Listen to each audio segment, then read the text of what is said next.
And then let me get everything else set up. You know the deal with this donation bar. I don't think I'm gonna bother with rules today because we're kind of on a hurry anyway, so it's fine. Might do that after the fact. Let me get up my screen and my other screen. Let's see. I'm gonna want to do this.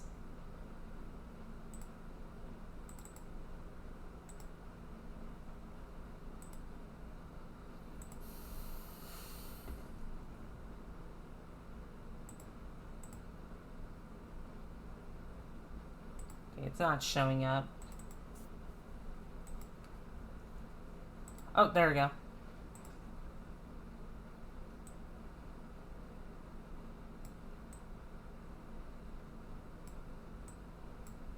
Alright, that should be good. Can you guys see it clearly? Let me... I just love that last part. We tuned into something completely spooky.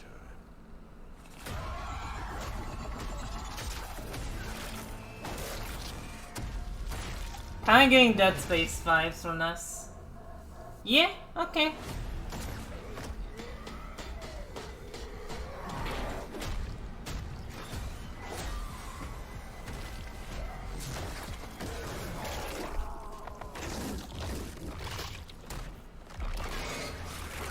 Whoa, holy shit. Welcome to your new home.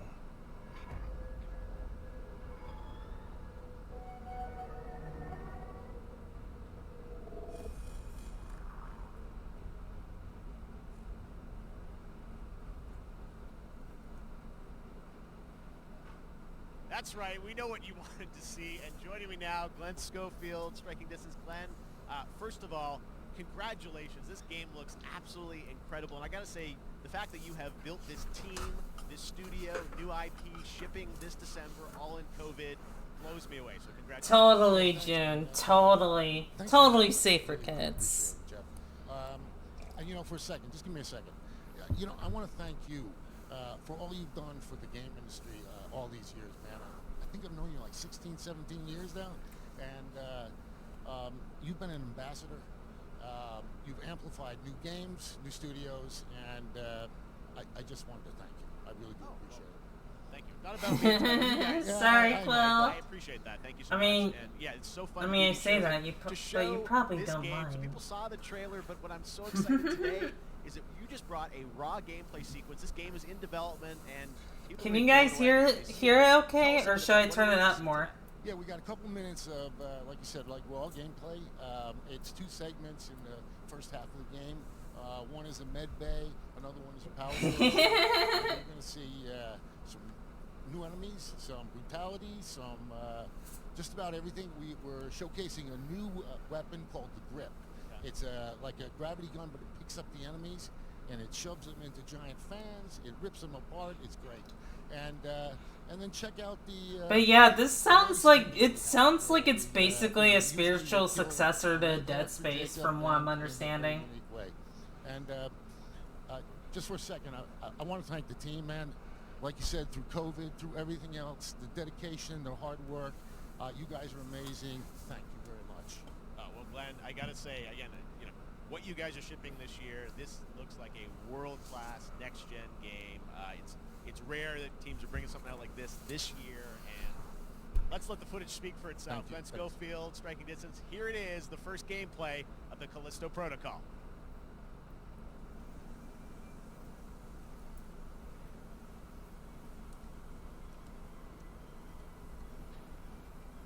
Yeah, a lot of Dead Space vibes from this.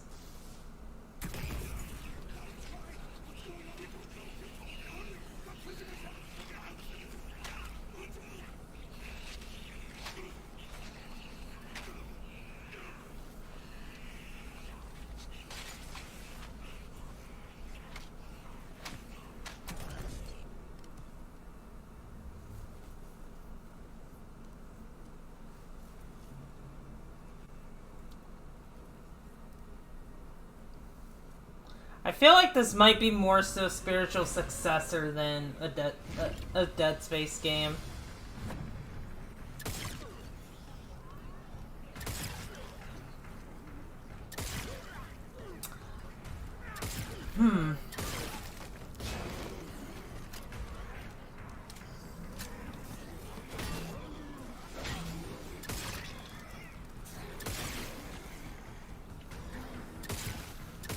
Oh, definitely. Just like with the gun and the freaking, with it taking place on a like a space station or whatever. Not to mention dealing with these things. Oh, and just doing that.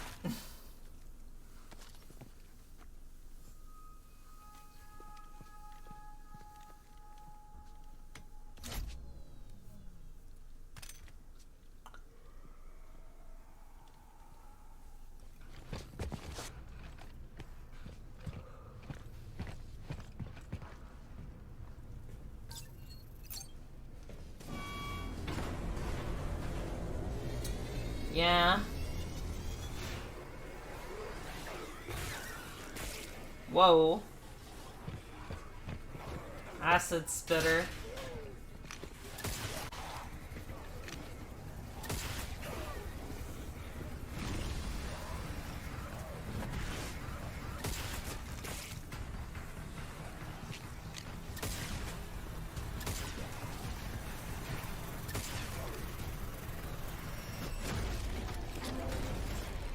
Ooh.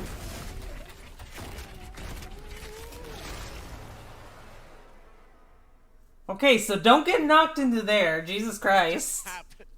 Yes, All right, that did moving just on. happen. This October, Call of Duty Modern Warfare 2 arrives. Infinity Ward is once again returning to its roots for a modern-day action game. Thank And you, today we're Yui. about to show you the world premiere of its gameplay with a level playthrough. To tell us more, let's head to the port of Long Beach to check in with Johanna Ferris, the head of Call of Duty.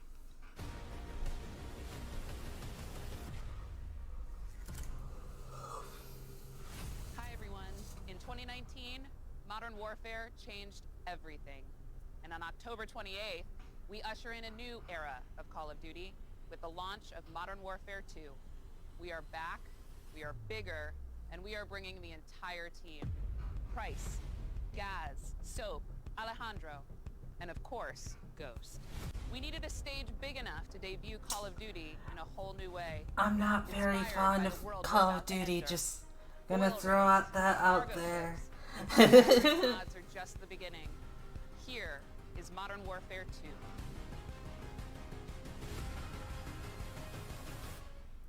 I mean, it's cool for Call of Duty fans. I won't knock people too much. I was able to build myself a PC. Nice. I'm happy to hear that. Eyes on the red. That's our target. Shadows 1 and 2. Whiskey Row up point. But yeah, I won't knock against anyone who's probably looking forward to this. Call of Duty just isn't really my thing, honestly. We forward, clear, disarm that missile. Be ready for anything. This could be a trap. Actual, we're set. Copy. Get to work.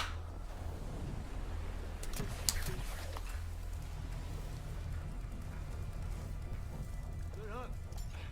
Up and at 'em.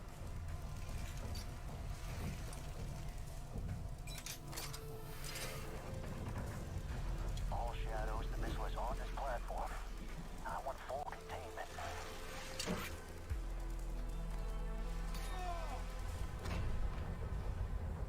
Got 3 HU internal. 2-1. Making entry. So, cut right clear through.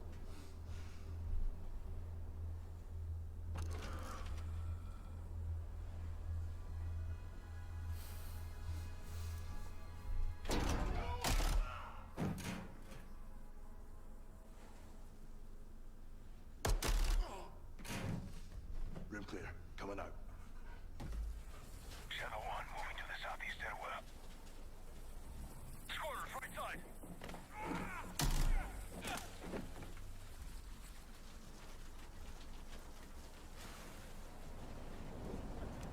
The zombie modes are pretty alright. Like, honestly, growing up, I was always more of a Halo type of gal than a Call of Duty type of gal, because I guess just, like, Halo just interested me a lot more. So, like, as a kid, I was just like, I want to play Halo, and then, like, my older brother was like, nah, we're gonna play Call of Duty. I was like, okay, that's not enough fun, but okay, I guess.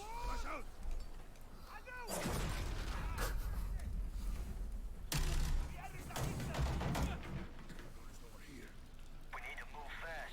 All shadows, force out. I want eyes on that container now. 2 copies, moving. Hey, Casey.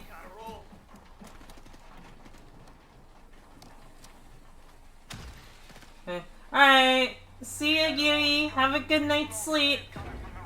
But yeah, I'm just... Look, I just love Halo a lot more than these games. No time. All shadows, missile is on the helipad. 2-1, we're moving to secure. Cover us. 2 copies all. Speaking of which, Casey, we need to discuss when we're gonna do Halo 2 together. Or try to discuss timing and whatnot.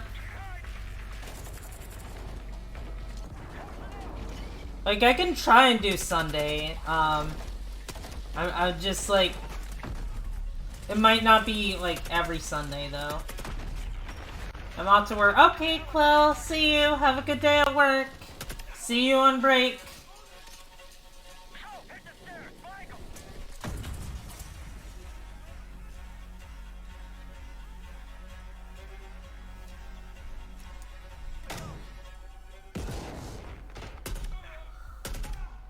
I have every Saturday off, and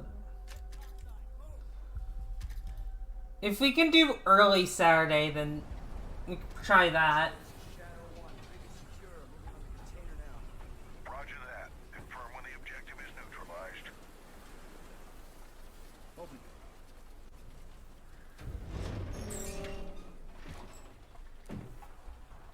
Where are the controls?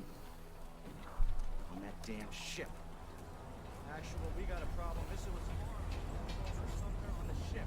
You have your orders, son. Stop that launch.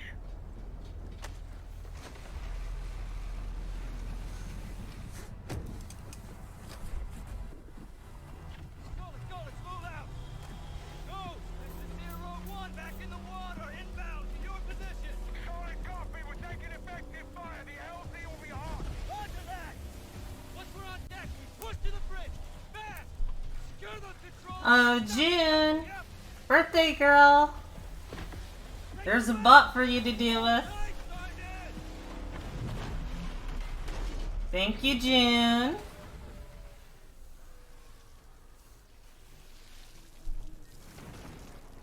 Let's have ourselves a gunfight!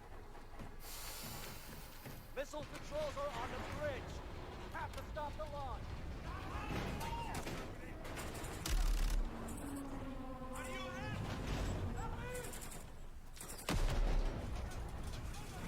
Alejandro, maintain overwatch from the rig. We're forcing up. Copy that.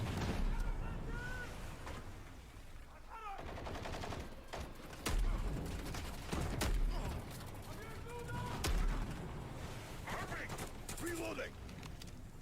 The game looks pretty. That's all I have to say.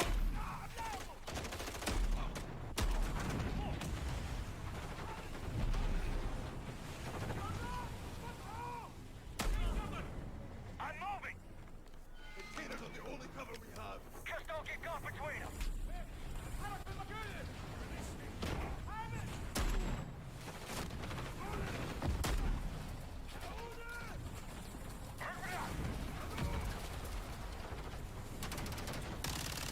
Recruit on the bridge. Contact. Entry on the 3rd. We have to get to that door. Check your corner. What's the container? X-ray down. North right. Channel 1, the missile's back to launch. How far are you from the bridge? This is 1. We're pushing towards the entry now. Copy that.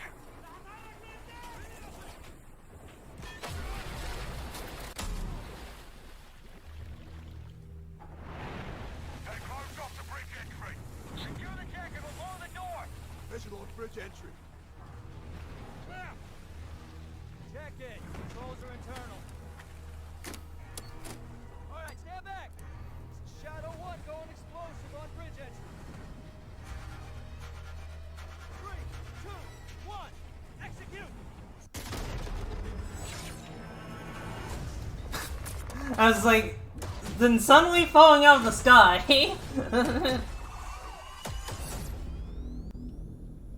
Pre-order now. But yeah, it looks cool. Not my thing.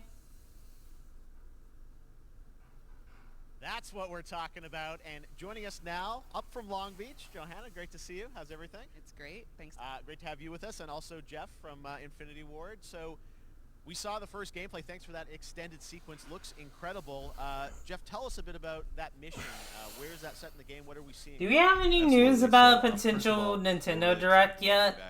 Captain John Price and Or is that still on the down low? Gaz Garrick. You know, they're not actually in what we just saw today, but they're returning members from 141, and then the other two characters that you may recognize from the older franchise that we're reimagining.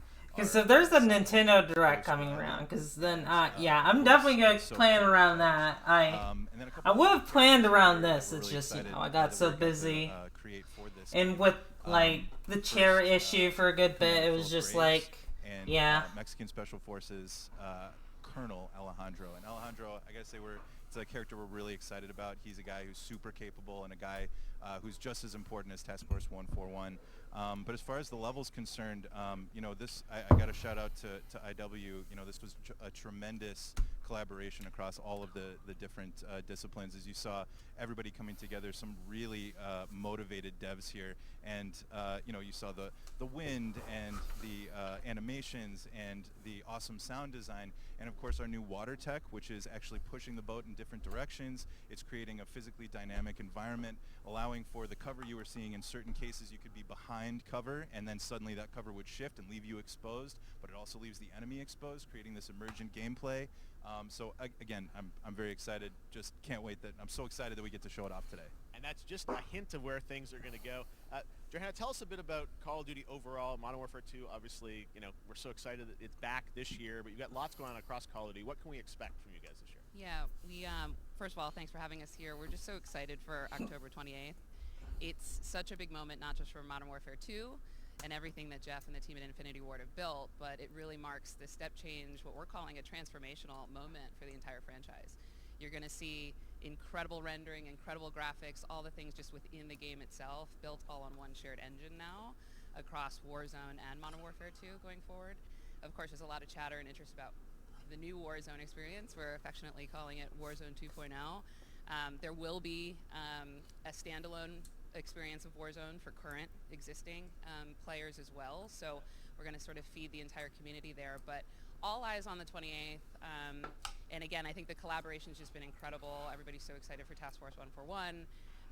Warzone coming to mobile as well for players on the go. We're on Steam, as you know. I mean, so it's just a big moment, and there's going to be a lot more to come in the months to follow. Well, before we leave, we got to ask a little bit about Warzone 2. I know we just, you know, we're showing gameplay here on this, but can you tell us anything? There's a little bit. It seems like there was a little bit of a tease maybe in the trailer yesterday. Yeah, when we're seeing that from the community, we love when the fans can pick up some things. Some chatter about maybe seeing high-rise and other elements, but we will get into the details of Warzone 2.0 for sure. It will be an extension of the Modern Warfare 2 universe, so all the more reason why we think this game, this moment is such an important title for all of us looking ahead. And like we said, we're having a bold vision around the entire future for the franchise, so we're in position. We're really excited. All right, well, we're looking forward to October. Thanks so much for giving us a first look at the gameplay. Call of Duty, Modern Warfare 2. Thanks, Johanna and Jeff. All right, well, we've got lots more Summer Game Fest still to go, and now it's time to announce a classic PC gaming franchise is coming back with a sequel over 30 years after its first release. I love this game when I was growing up, Might be one so next. I'm honored to share. Yeah, I could see it being next week.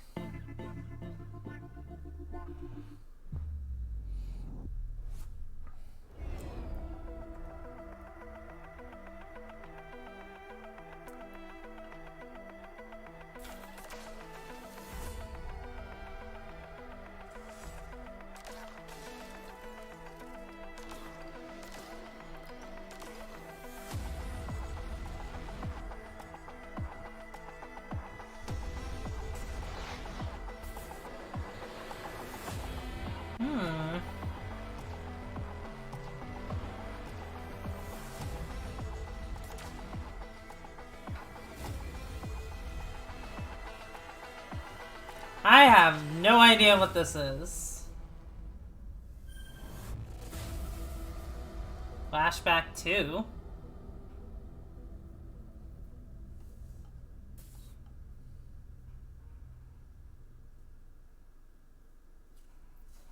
All right, let's turn back time. Back in 2017, we announced Witchfire at the Game Awards.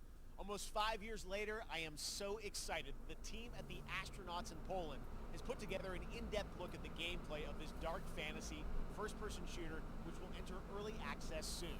I am so excited to play this. I bet you will be too after you see this. All right.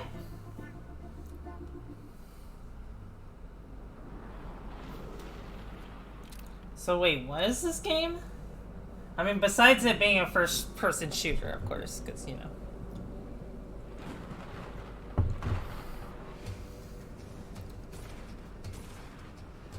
Got some demons. Or I'm gonna assume they're demons. Oh, wait a minute, is this the... Is this the game I think it was? Because I think I remember a cinematic for this game.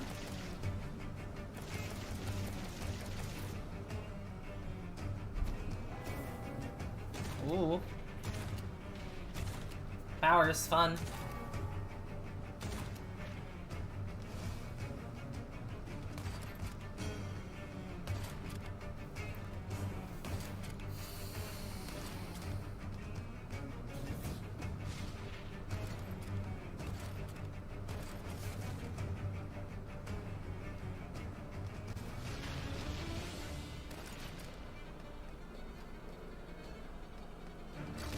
Yeah, just destroy that crystal, buddy. Just don't slowly walk up to it. Just.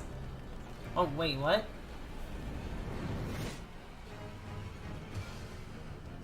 Witchfire.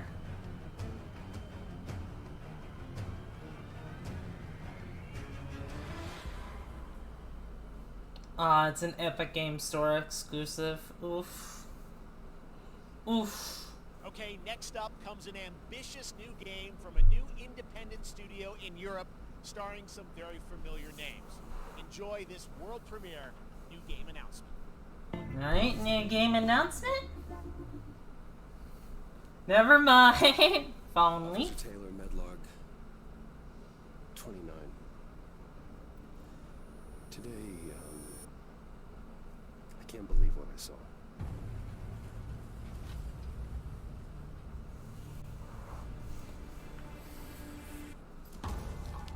Solis, everything okay in there?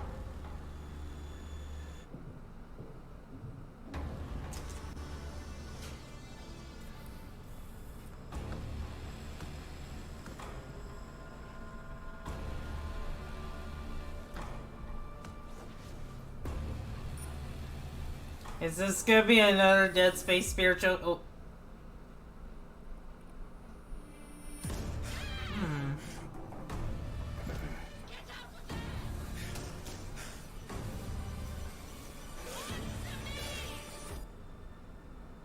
Something's going on here. And I need to find out what it is. Alright. Okay, at least that one's on Steam. That's something brand new, and look who it is. Troy and Roger in person. Guys, this is so fun, the fact that you're working on a game together. What a cool team up. Welcome to the show. Good to be here. I gotta ask you guys, who are your characters in this game? Well, I get to play a character named Wyatt Taylor, who's a medical officer who's stationed at this base, Fort Solace.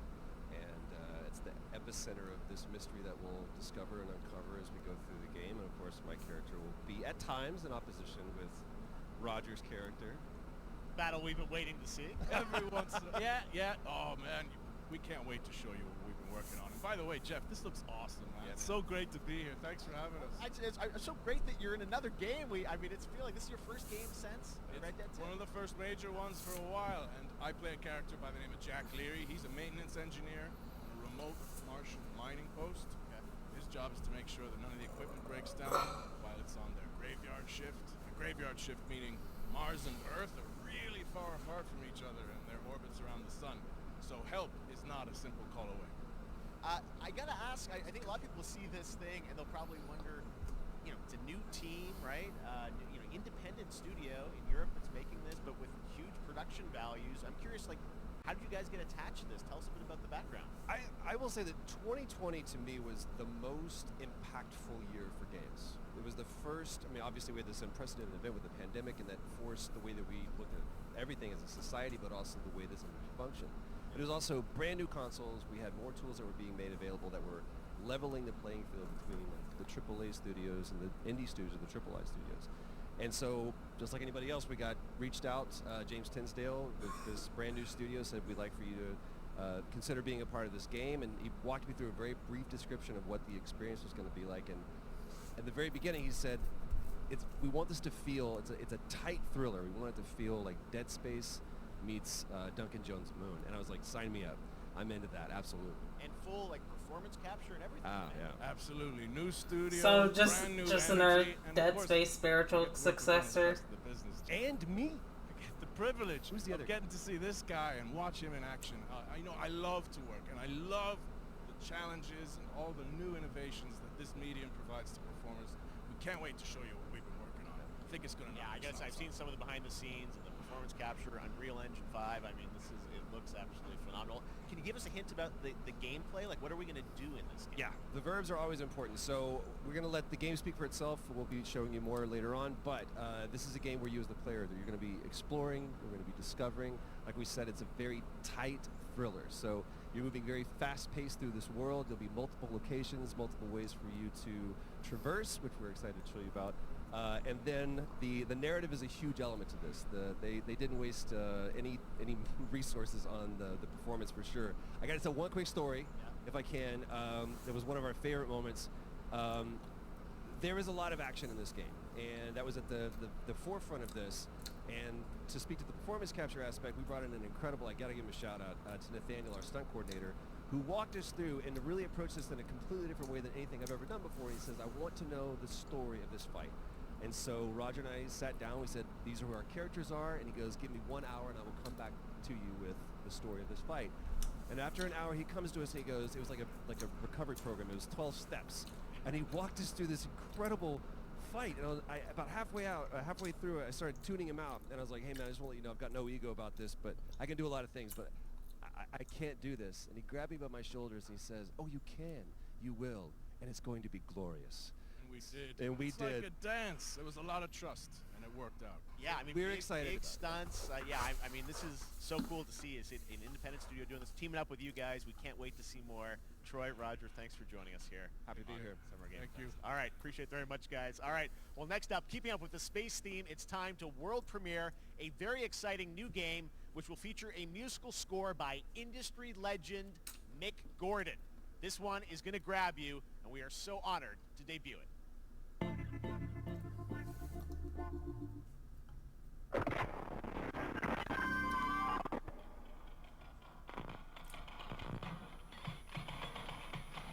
Fish. Space station. The moon.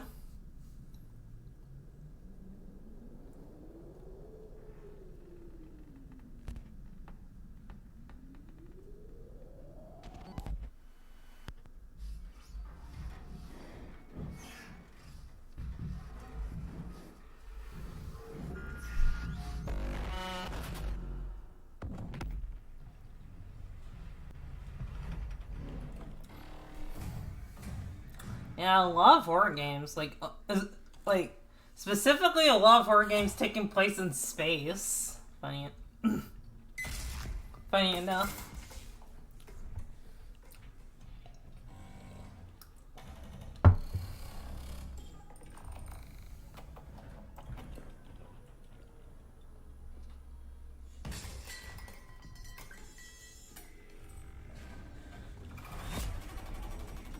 Oh.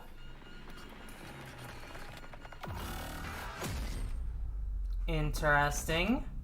Routine.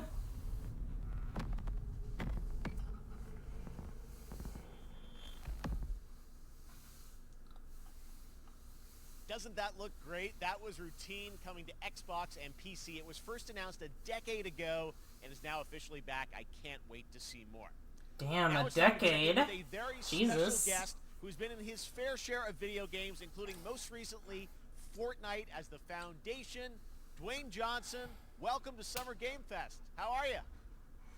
What's up, everybody? Okay, well, I do have a feeling this is gonna be for a Fast and Furious game. The Summer Game Fest audience is live streaming right now around the world, and everybody inside the epic IMAX theaters. Hey, CPU, how you doing? Coming at you from my Iron Paradise, the very hot and sweaty and smelly Iron Paradise, powered by, of course, Zoa Energy, the #1 fastest growing energy drink in the game. You guys know me by a lot of nicknames. The Rock, La Roca in Spanish, Uncle Handsome, sexiest man alive, big drink energy. Always room for a cheesy joke. There's always room for the extra large cheese pizza, especially when I'm delivering. Just got done mowing. You guys also know me as the greatest and most electrifying surprise in gaming that happened. I'm doing fine. Just reacting to the Summer Game Fest that's going on. #1, thank you so much for the crazy response of me becoming the foundation, but also, I gotta say that, you know, I've had such a pleasure working with Epic Games and the teams over there, and we cannot wait. Oh, this is probably for Fortnite.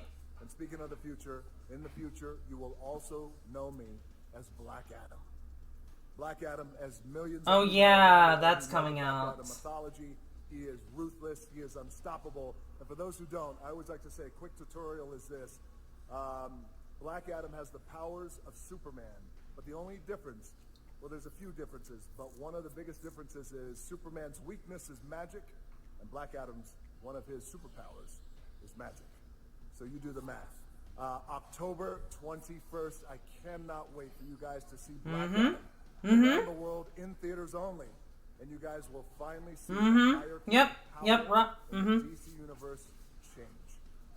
It has been an honor to become Black Adam, and it is a role that's in my DNA and that I was born to play. I was born to play the Man in Black, and I'm honored to show it to you guys on October 21st. So until then, stay healthy, stay safe, stay focused, keep having fun, keep kicking ass, enjoy your gaming, and I'll see you down the road. This is Black Adam. Black Adam. Wait, they're really just... What have your powers ever Okay, then. Nothing but heartache. Guess... Alright, I guess we're watching a movie trailer. I was a slave until I died. Then I was reborn a god.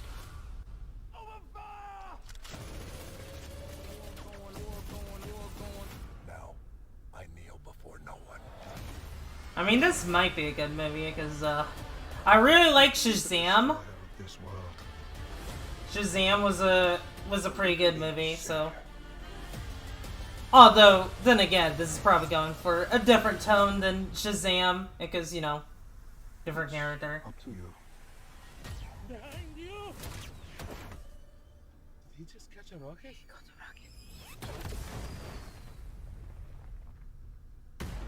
All black anything, you know my fresh coat.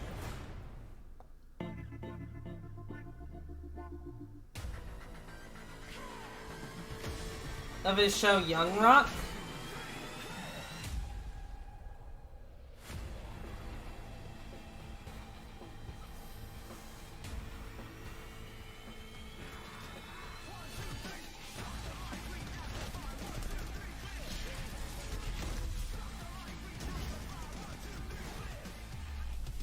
Alright, that's...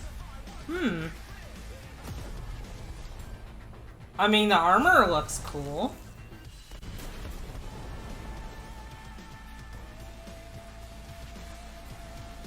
Why does this look familiar?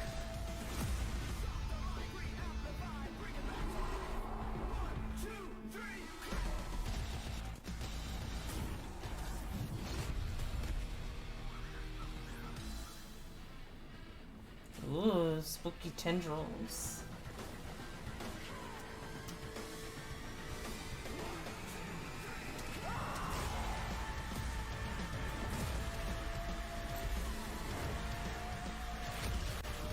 where you tell stories of his past and how he becomes the person he is today. It's really good, actually. Oh, okay.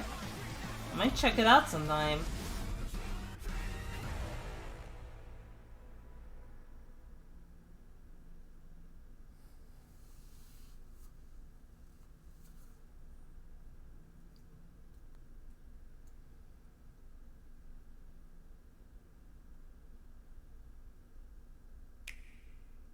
Switch game?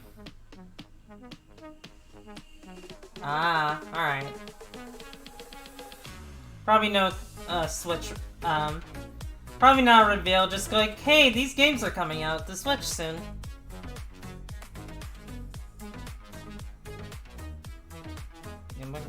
Right, that's coming out next month, god. I need to finish Xenoblade Chronicles 2.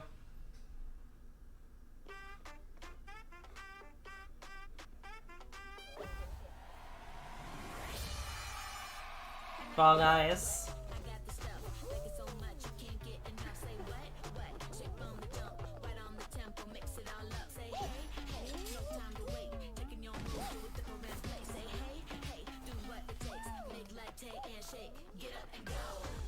Oh, what's her name?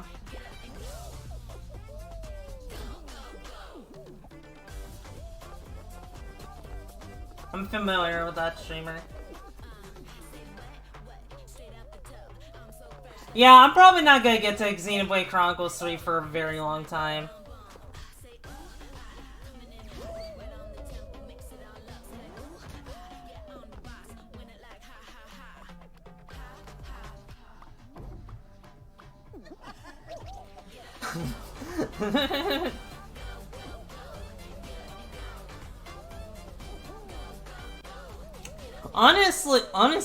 Honestly, for, like, you know, I guess the decline in players it's had recently, you know, it's still... That was so fun to see Courage and Ray in that Fall Guys piece, and you can play and download Fall Guys for free starting June 21st across all platforms, including Nintendo Switch, Xbox, PC. Like, it's still going strong, it seems, so... Alright, back to another new game announcement. We're going to announce a brand new game and universe from a new team of legendary developers. Check this out.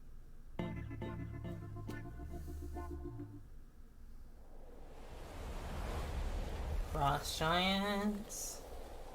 Giant Good.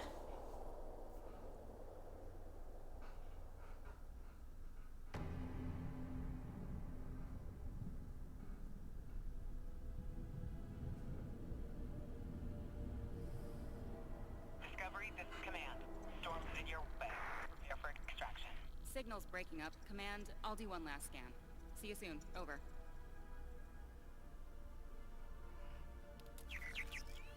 Okay, hurry.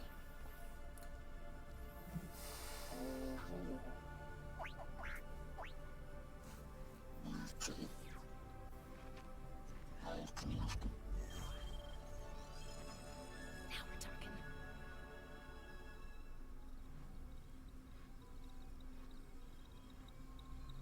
Command, I may be onto something.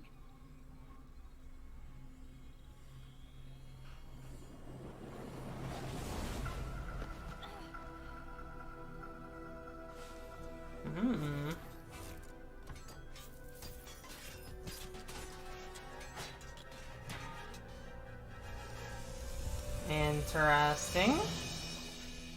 I have it, Command. Repeat, I have it. Mission accomplished. But the aliens don't like that. Hang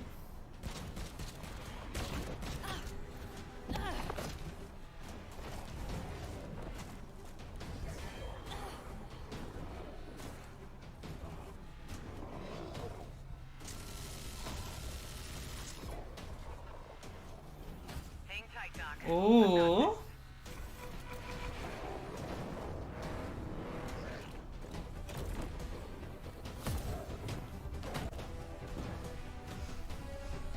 Hi, alien Satan.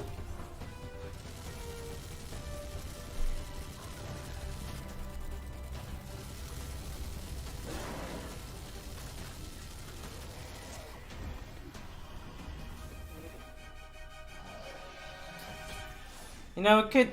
Now that I'm thinking about it, it could just be a demon. Glad you could make it. We gotta move. Now. There's a storm coming. Oh Jesus, there's a lot of them. And hell's coming with it. Stormgate. Interesting.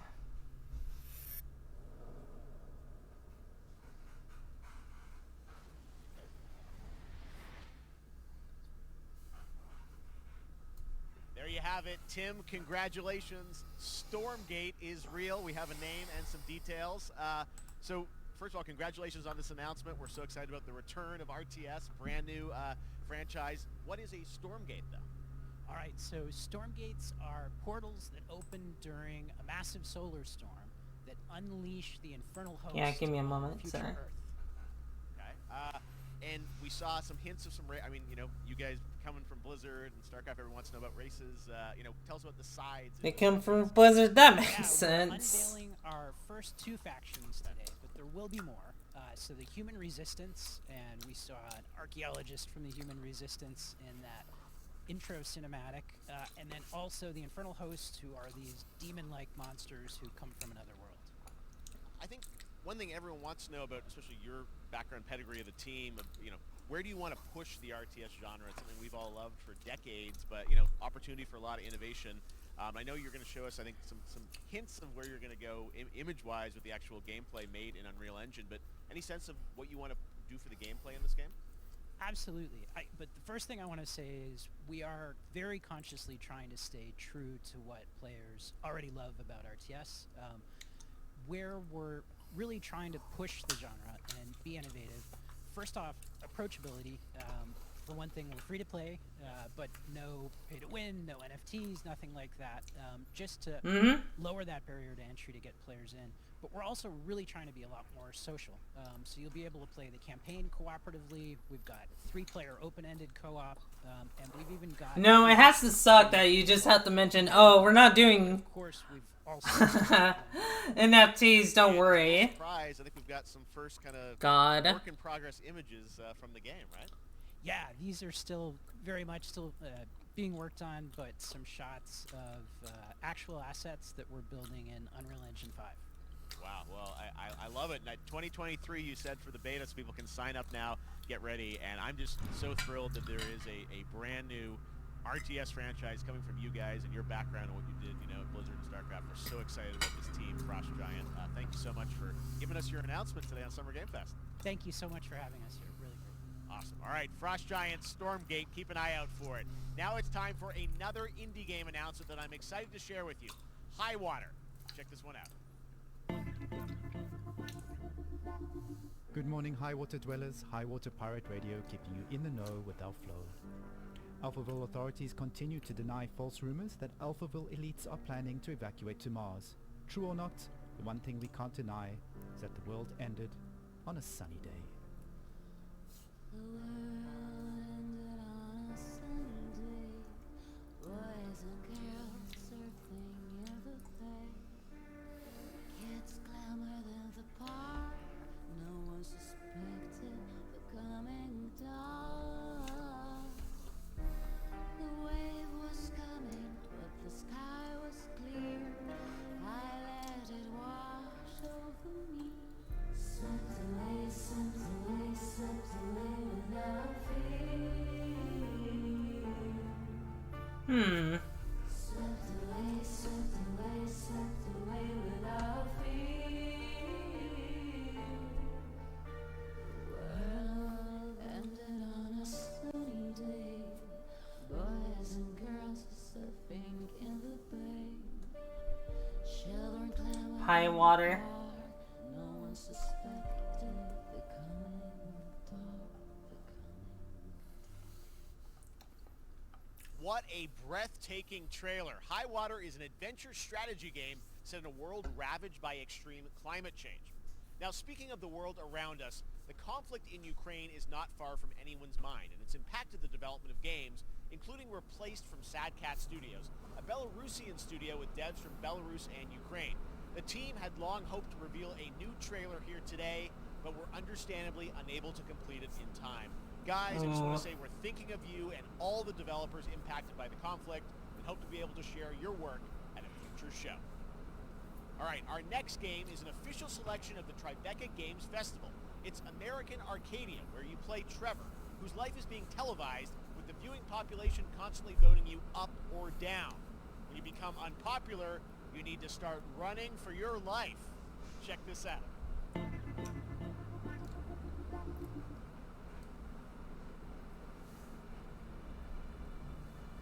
Picture a city where technology and science go hand in hand with fun and entertainment.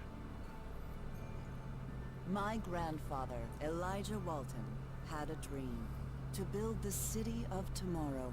That dream is now a reality, and that city is Arcadia. A 43-square-mile metropolis where each and every citizen enjoys a life of luxury and comfort. Broadcast live 24 hours a day, 7 days a week on every digital platform. American Arcadia. Control. Subject on the run on camera 4025. Interrupt broadcast immediately. Oh jeez.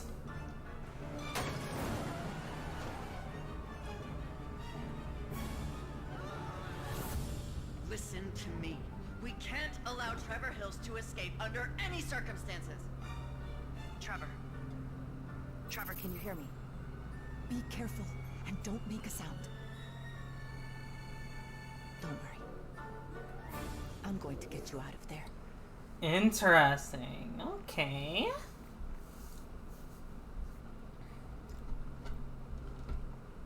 Apparently we've made it to the beach. Next up is a sequel we've all been anticipating for a long time. There's Trouble in Paradise. Watch out. You don't want to get bitten. After many years of rumors, we've Dead finally Island? got an update on this much anticipated sequel. Is this Dead Island? It's called Dead Island, right?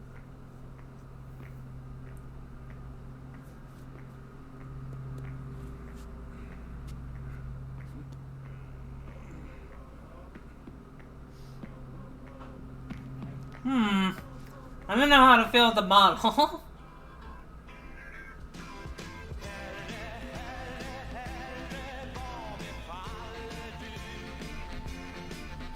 Now I'm gonna turn it down just a bit just in case I get content ID for this. Because I realize I've been... Wait. Oh, it's Goat Simulator. Okay, I see now.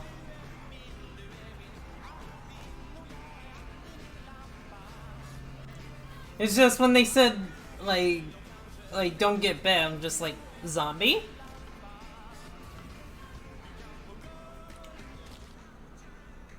Ew.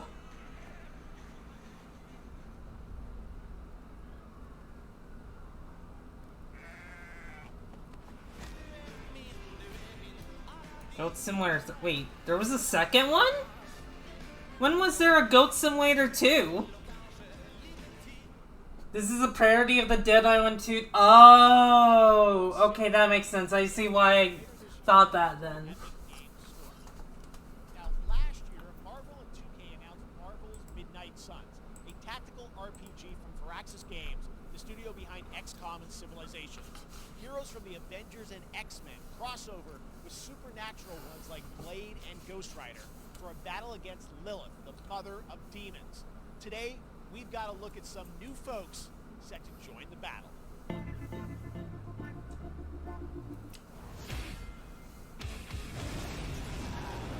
This world has no hope under your watch.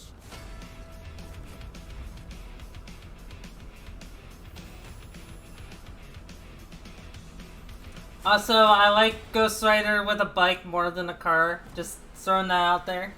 Oh, hey, Venom. Hi there.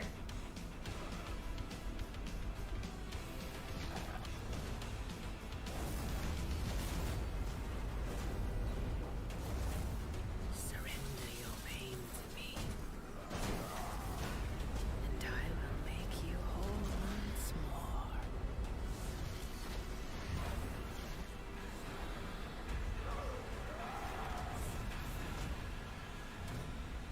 Oh no, Venom!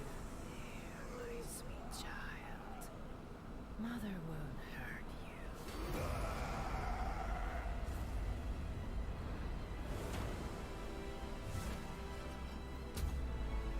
Typical Parker luck. I'm gonna need some backup. Ooh.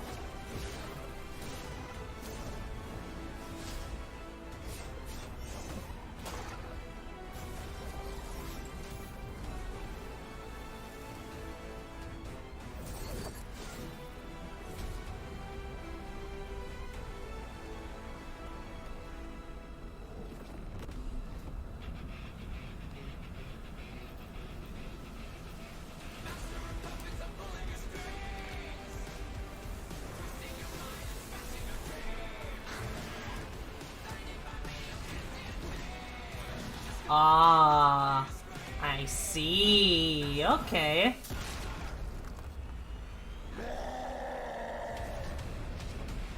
So what, just demon-fying the heroes, I guess? Which, hey, I'm not against. I like demons. Counting on you again, old friend. 3, 2, 1. Ah. Used to always work. Well, it did that one time.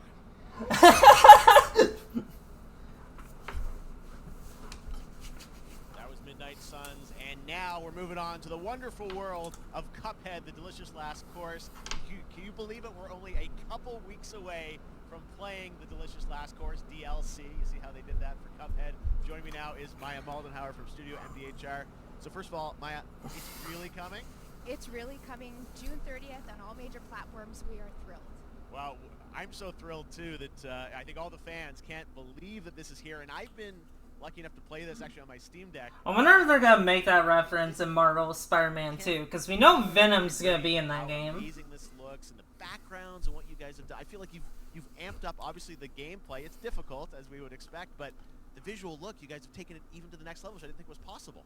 Yeah, we absolutely did. I couldn't pinpoint one thing that we're proud of in this because we really honed our craft, took everything to the next level from animation, the backgrounds, the music, gameplay design, and of course our new playable character, Miss Chalice. I'm very proud of her.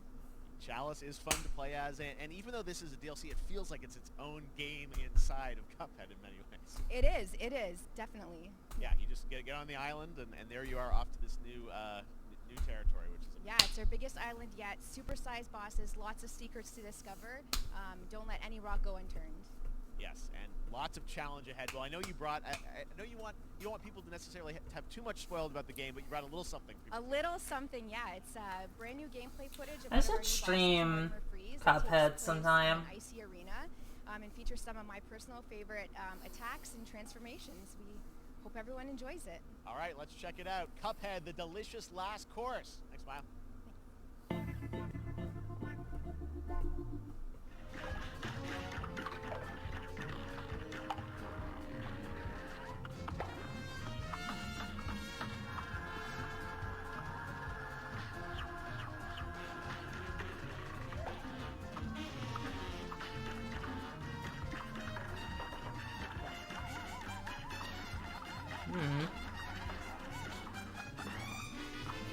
This Chalice is pretty cute.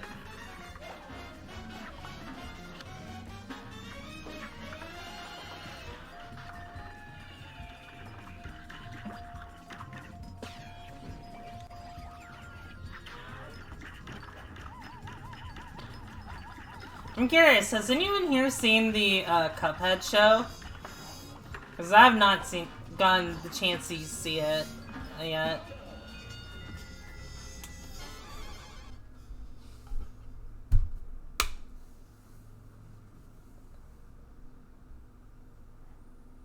Now, if you want even more Cuphead, and who doesn't, tomorrow we will show you an exclusive look at Season 2 of the Cuphead Show when I co-host Netflix's Geek Week. Oh yeah, that's... New show and game Speaking of the devil... It's at 10 a.m. Pacific, 1 p.m. Eastern. And that's not all. There's more Summer Game Fest all weekend long. Coming up next is the Day of the Devs Indie Showcase with I Am 8-Bit and Double Fine, then Devolver's Marketing Countdown to Marketing. Tomorrow after Geek Week, there is the Epic Games Store Showcase at 11 a.m. Pacific, 2 p.m. Eastern, with news on Rocket League and the Tribeca Games Showcase. And Sunday, I've seen clips of it. It's pretty good. Xbox and Bethesda Game Showcase with a look at the future of Xbox and Game Pass. Now we have some exciting news for Nintendo Switch and PC fans about Neon White, a game where you play an assassin from hell who slays demons for the chance to ascend to heaven. Is this the game that, like... Oh, yep, this is the game. Yeah, this looks pretty cool.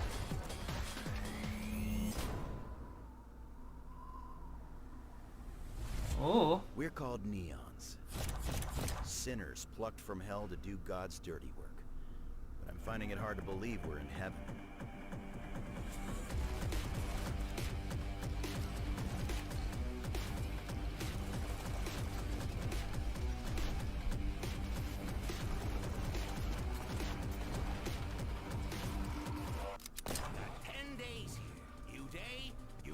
From Almighty. You think you can win me over by showering me with gifts? Good thinking. Oh, she's cute. The main protagonist also looks pretty cute, so. June. Oh, wow. That's soon, huh? I really like the purple hair one.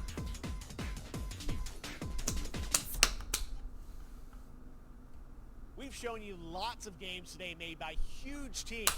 Now it's time for a game made by a single father in Poland. Over the past year, he's brought on some help to bring his vision for a fast-paced action game, Midnight Fight Express, to life. Let's take a look.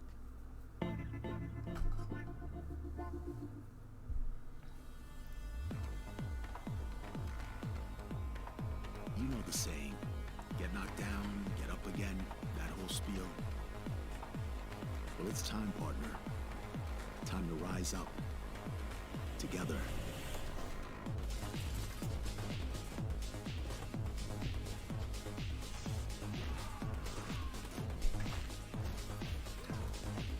So, hey Quill, how's work?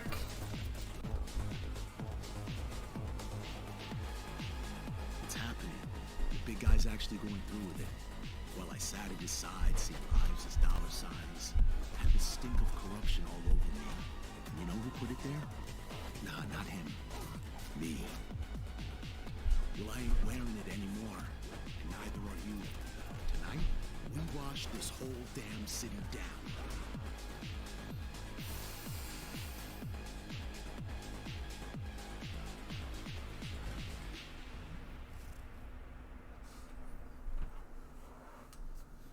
Yeah.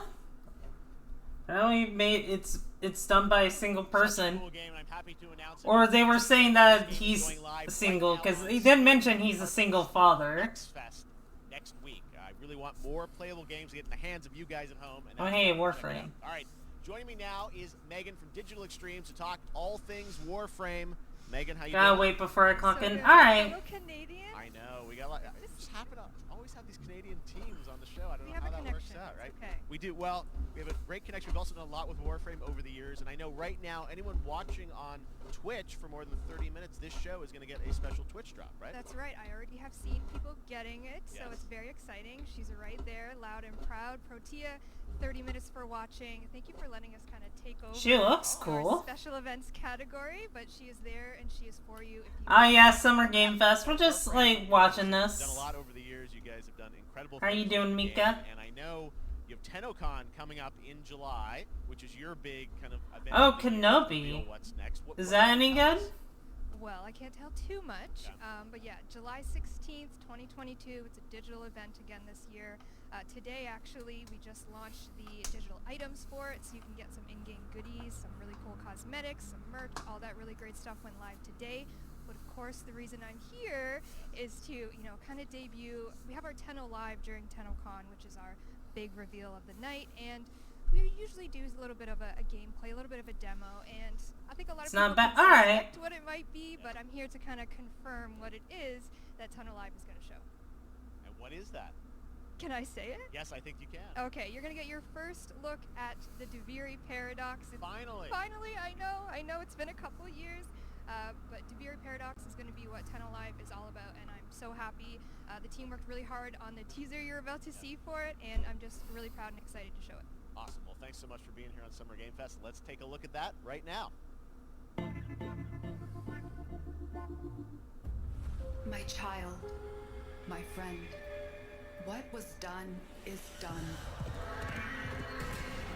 New dangers, new choices await us now.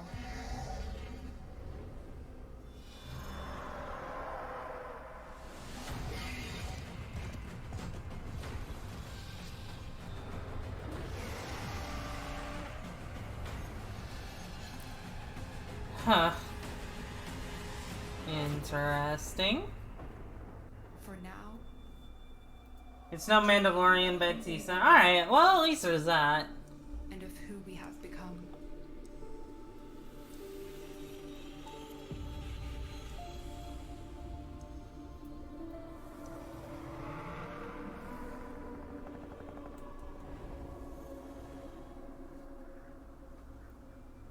Oh, that looks really cool. I don't play Warframe, but these designs do look pretty awesome.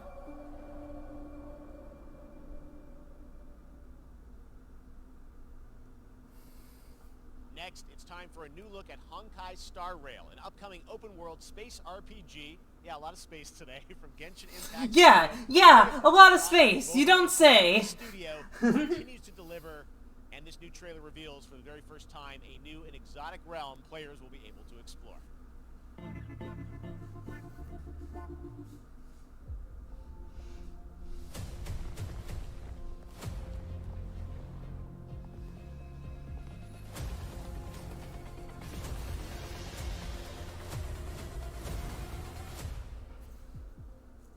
Listen.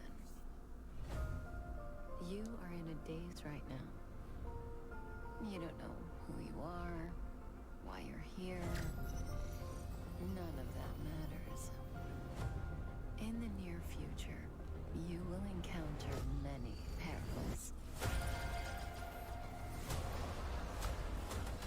You will meet companions who treat you like family and embark on unimaginable adventures.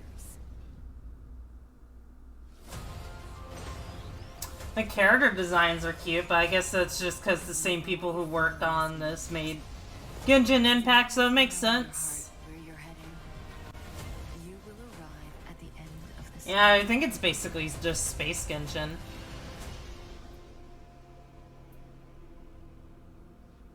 That's the you I like.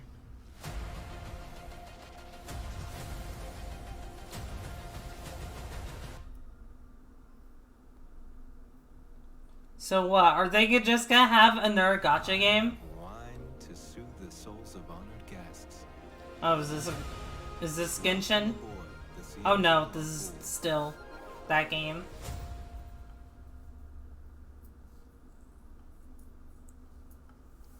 And that's not all from Hoyoverse. Today, I'm excited to introduce you to Zenless Zone Zero, their next major new IP. It's a futuristic urban action game. I have to say, I'm blown away. Wait, that wasn't so far. It was announced their major next IP? Detail of Genshin Impact with a fast-paced action style. Here is the world premiere of a brand new look at Zenless's notable characters, armed enemies, and world of danger.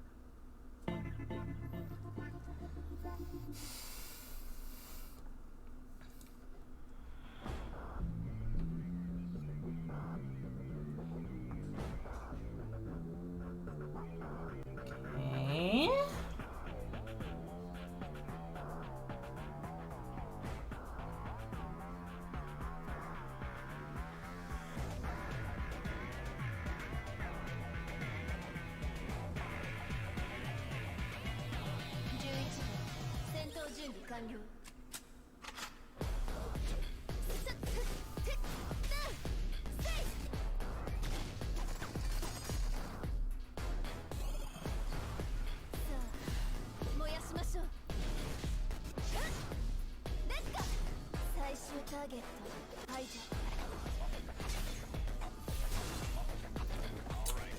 Okay, so surely they're not gonna just have two other, like, gacha series. Surely one of these have to be like, I don't know, just a full-blown, just like action RPG.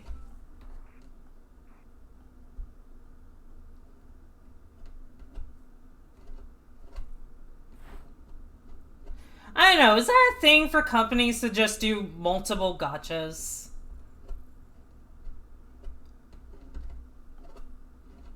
One of my favorite reveals last year was TMNT Shredder's Revenge, which reminds us all of the Turtles arcade games back in the day. Well, it's nearing the end of development. I actually never grew up with that arcade game. There was a GameCube TMT game that I played a lot as a kid. Like, based on the 2003 show.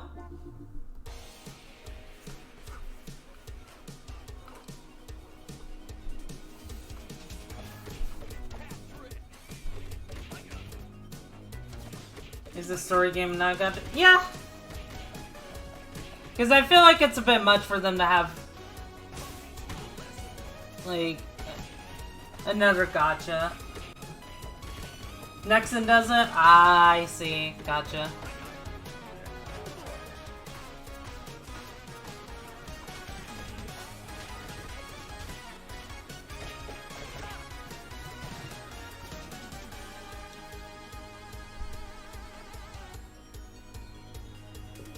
April's sprite is really cute. 6-player mode. Oh! Wow, okay.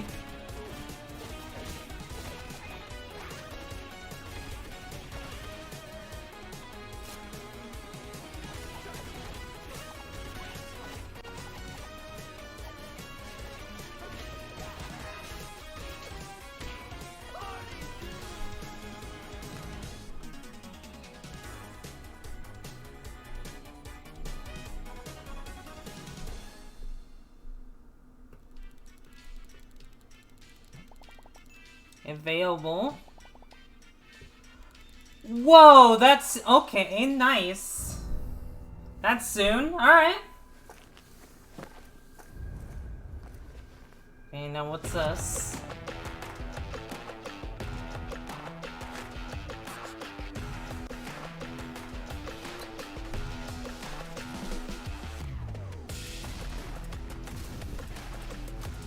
Too innocent of creative game gacha based game.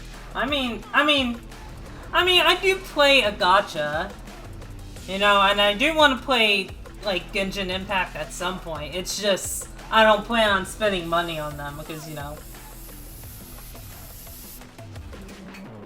especially since I don't have that much money to spare.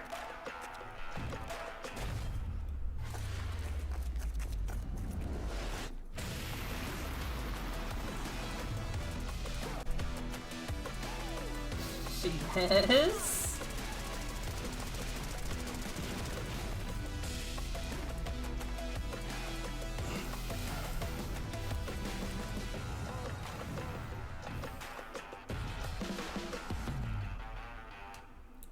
Oh, it's just called Super P. Oh. Ah, okay. Possible we're gonna get more Sonic Frontiers soon. I think you will like the characters in Genshin. Yeah, I definitely like the character designs. The character designs are great. It's just like, I've only put like, what? Maybe 4 hours in the game before putting it out. And it wasn't even because like, I didn't like it. It's just, I have other games to play. Oh yeah, I never got any 5 stars.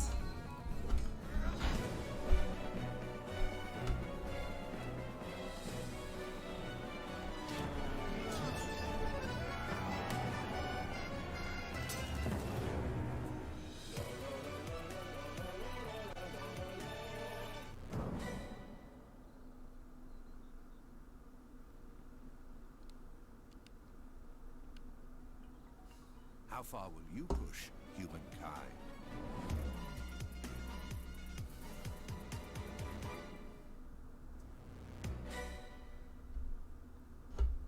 See, I'm looking at that, I'm just like, giants at will? Humankind Humankind allows you to shape your civilization by combining a multitude of historical civilizations from the ancient to the modern era. One Piece is celebrating its 25th anniversary. I need to read more of One Piece. Is bringing the mega popular franchise back to video games with One Piece Odyssey. Monkey D. Luffy and his crew of pirates are off on their next adventure. This trailer reveals the setting, a mysterious island where Luffy and his Straw Hat crew become marooned in this exciting upcoming JRPG. The Straw Hat Pirates journeying along the Grand Line. 見ろよ、あの島。でけえ塔がいっぱい立ってる。空に伸びてるあの光はなんだ? I have a friend who's like super into One Piece. One Piece JRPG could be. Do any of you guys remember the Dragon Ball Z Kakarot game that came out like a couple years ago? Was that any good? Because I don't hear people talk about it that much.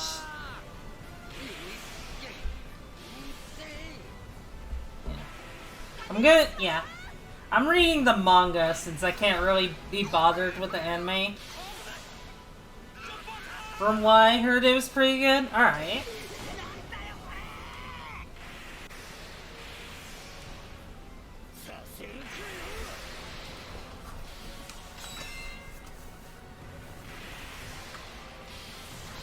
Yeah, the anime has a lot of filler, so, like, from what I hear, so I wouldn't really recommend that. So it's probably just better to, like, read the manga. Filled with new encounters. Not that, like, you should never, like, watch the anime, it's just, you know. And hidden mysteries. The manga has less filler in it. Unravel the adventure that awaits. In an odyssey beyond imagination.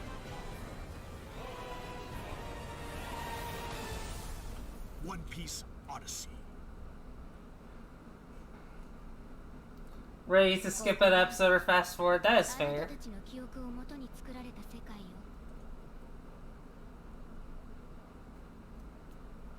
This August, Soul Hackers 2 from Atlas launches, and we've got your first listen to the English Wait, voice Soul cast. Hackers 2 is coming? Jesus, so many games are coming out so soon.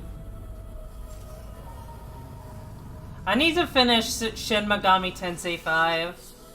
Because, like, I've been loving that game.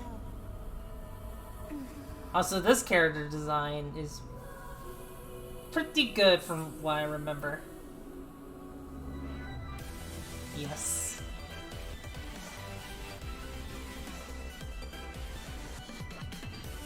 Take my hand. What is this gonna be?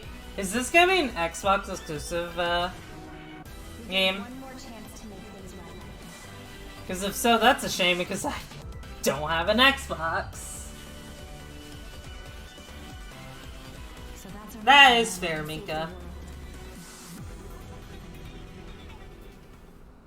With so many new games featured across SGF events, you might be wondering how to plan for your summer gaming dreams. NerdWallet can help you find the smartest credit card to reward your gaming purchases at nerdwallet.com.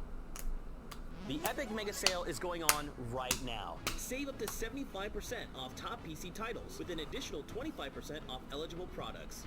And it wouldn't be the Exclusive games can be pretty annoying. featuring Maneater. Be sure to claim your copy before the sale. I mean, I get why they do it, but at the same time, it's like... Store Twitch channel for our summer showcase on June 10th at 2 p.m. Eastern, 11 a.m. Pacific. We're taking a look at new announcements and updates from PC titles heading to the store this year and beyond.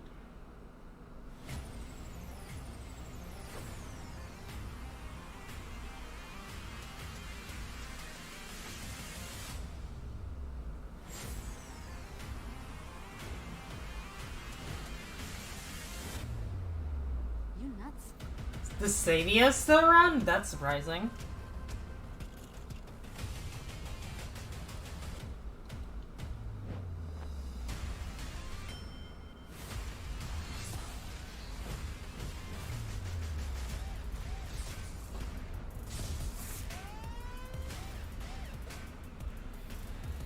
Honestly, Epic Store exclusives is what I hate the most. Only because, like, I am not interested at all in, like, downloading the Epic Game Store.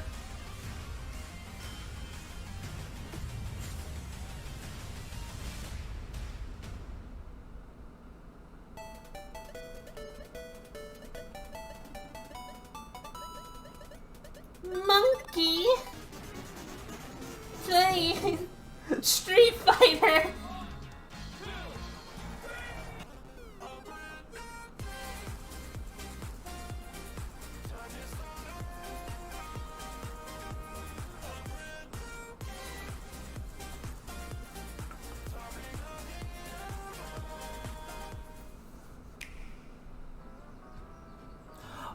Oh!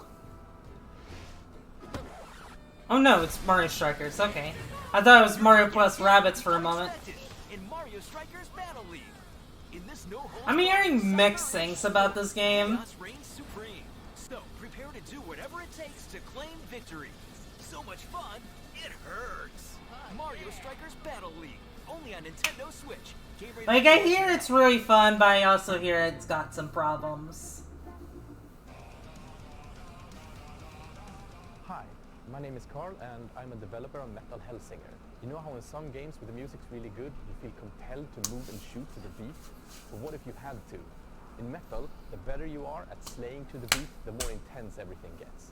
And we have vocal performances from legendary artists like Serge Tankian from System of a Down, so while headbanging isn't mandatory, we do recommend it. Our demo is live now on Steam, Xbox and PlayStation platforms, so go check it out and slay to the beat. Slay to the beat. Wait, is this a first-person rhythm game?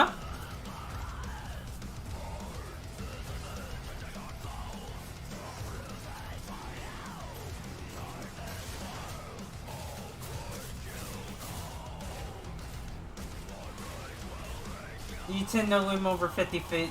I don't think you have anything to worry about.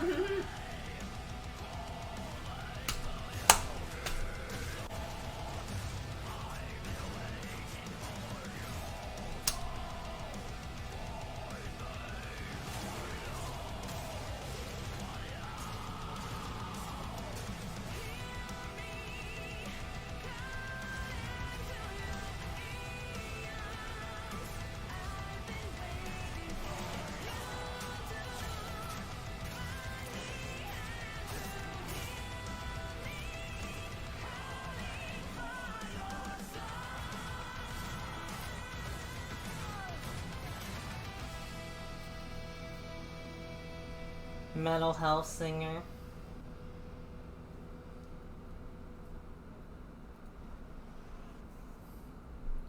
Funcom.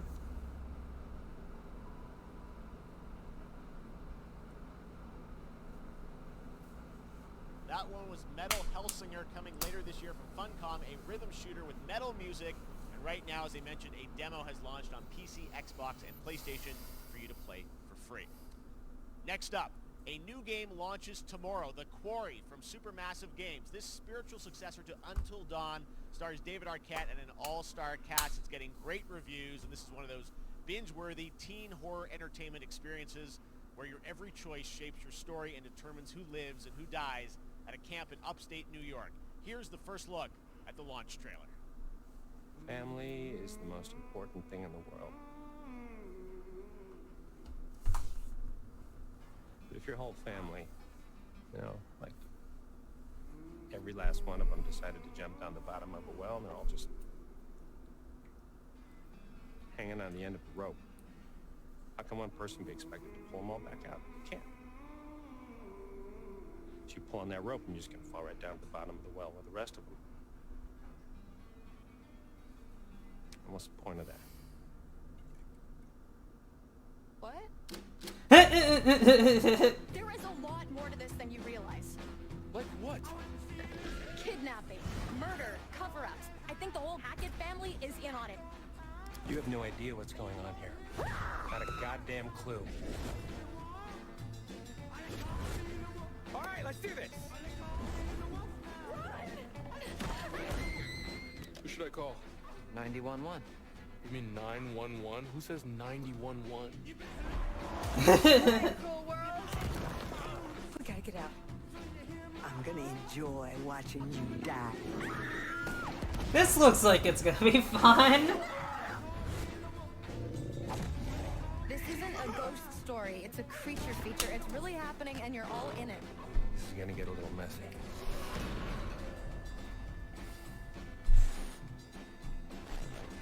Them's the rules, you noob. Back at the Game Awards, we were proud to reveal Nightingale, a shared world survival crafting game from Inflection Games up in Canada. Now it's time to give you a brand new look and deeper look at the game, including its innovative realm card system that lets you impact things like the weather pattern, resources, and challenges in its procedural realms. Here is your exclusive new look.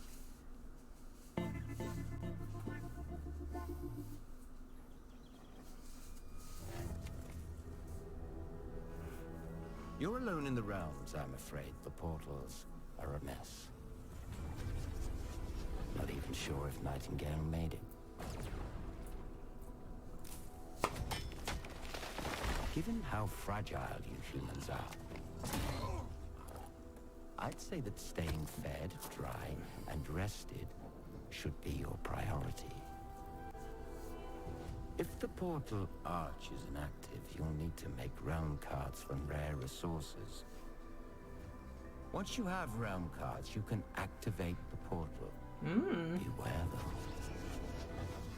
Foul things lurk in the interrealmic void, waiting to get in. Be ready with your axe pick.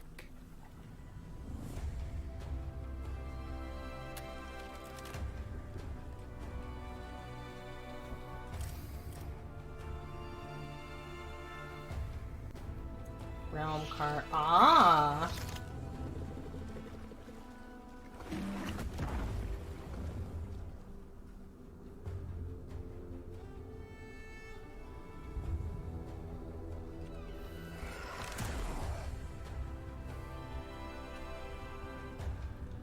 In the Feywilds, they say. Well, I guess I know where I'm putting my home.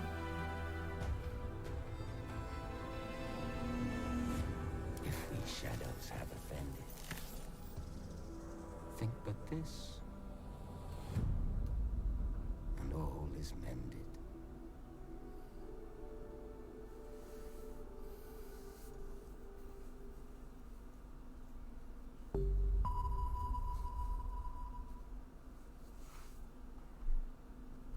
The Saints are marching in on Ooh, August okay. reboot Saints of Row. Saints Row that we revealed last year at Gamescom. And today, we're happy to announce the launch of the Boss Factory demo across PC and console, which lets you design and set up your character.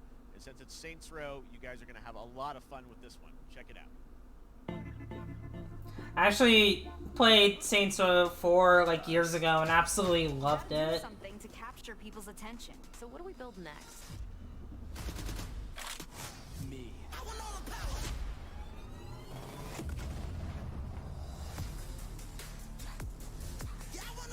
Whoa!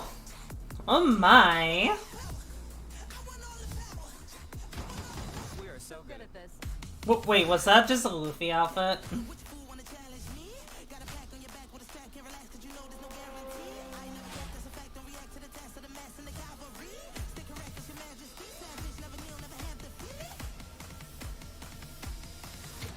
Seriously, this is perfect. Dinner and a show, baby.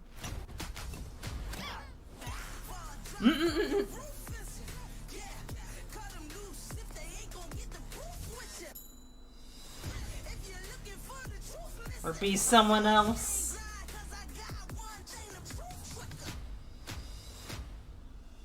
Ooh, elf ears. Ooh.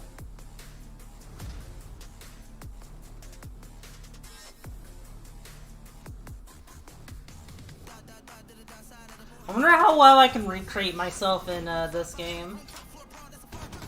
Because, you know, of course, you know, I have to worry about the dyed hair bits, but...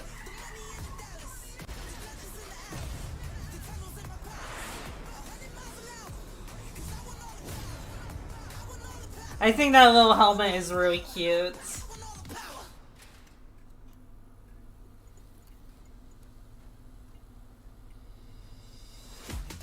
I might check out the demo later.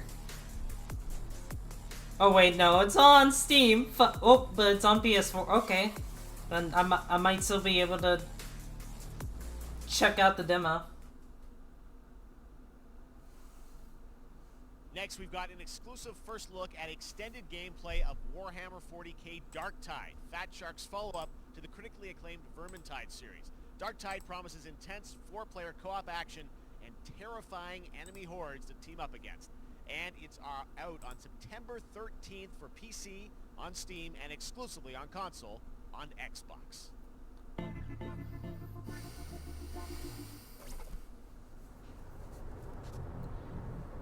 Man, a lot of games from this company or team.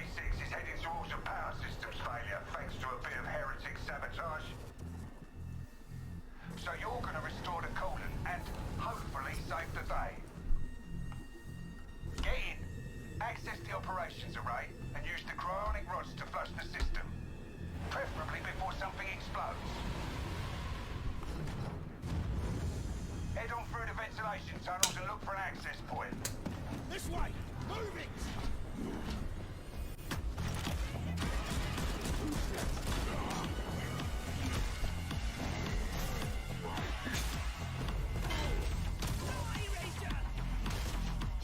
Wait, is this that one game from Ninja Theory?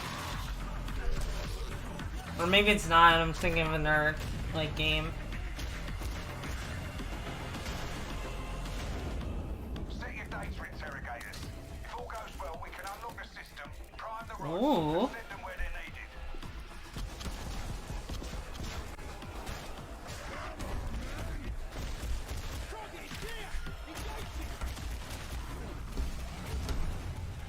Oh wait, right, this is Warhammer. I am... Yeah, I forgot about that.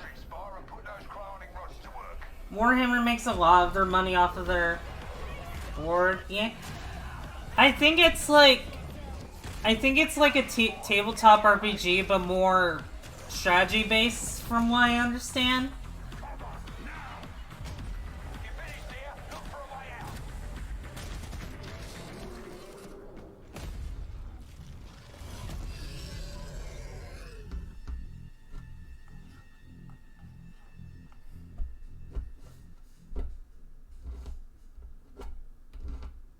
Bloober Team is known for psychological horror games like Blair Witch and The Medium.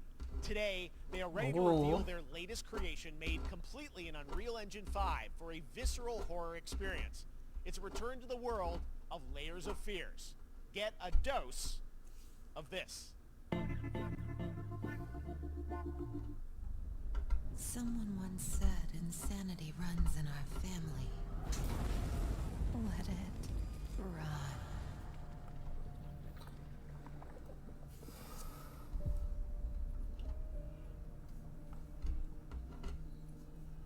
Now, speaking of Saints Row, I actually do have the 4th game. And I think I have the 3rd game as well, but I don't remember. So at some point I might stream those. People joke about going to depth for Warhammer. I believe that. I believe that. The tale of sadness and guilt of an artist trapped in a place beyond redemption.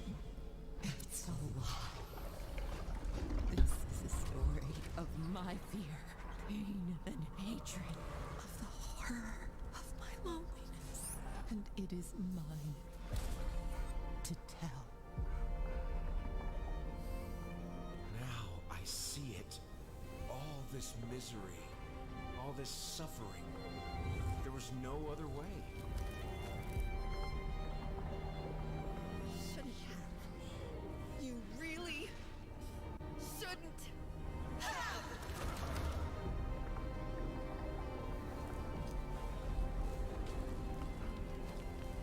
An empty shell cannot live forever. It cannot live at all.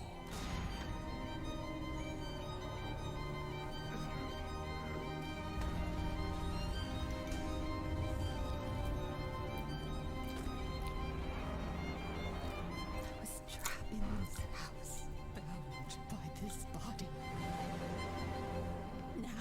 Um, um,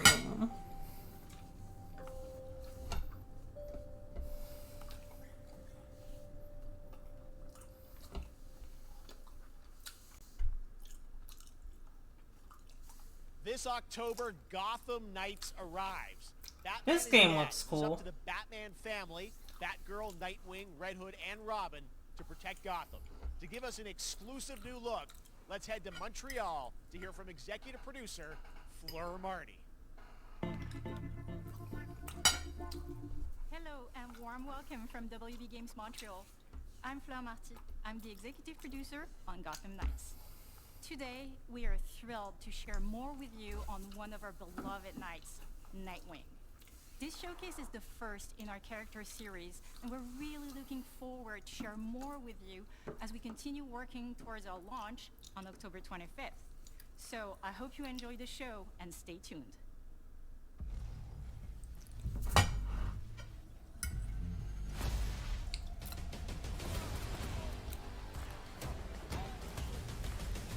I had nothing. And then this city became my home. Its people became my family. Gotham gave me everything. It deserves to feel safe.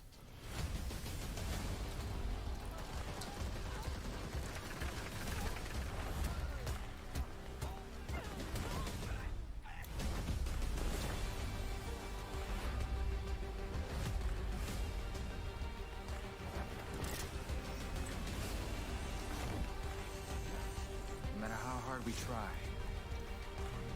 there's always more to do. And now,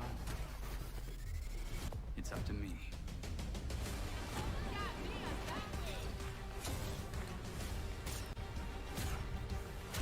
Oh, it's got a ponytail going on there.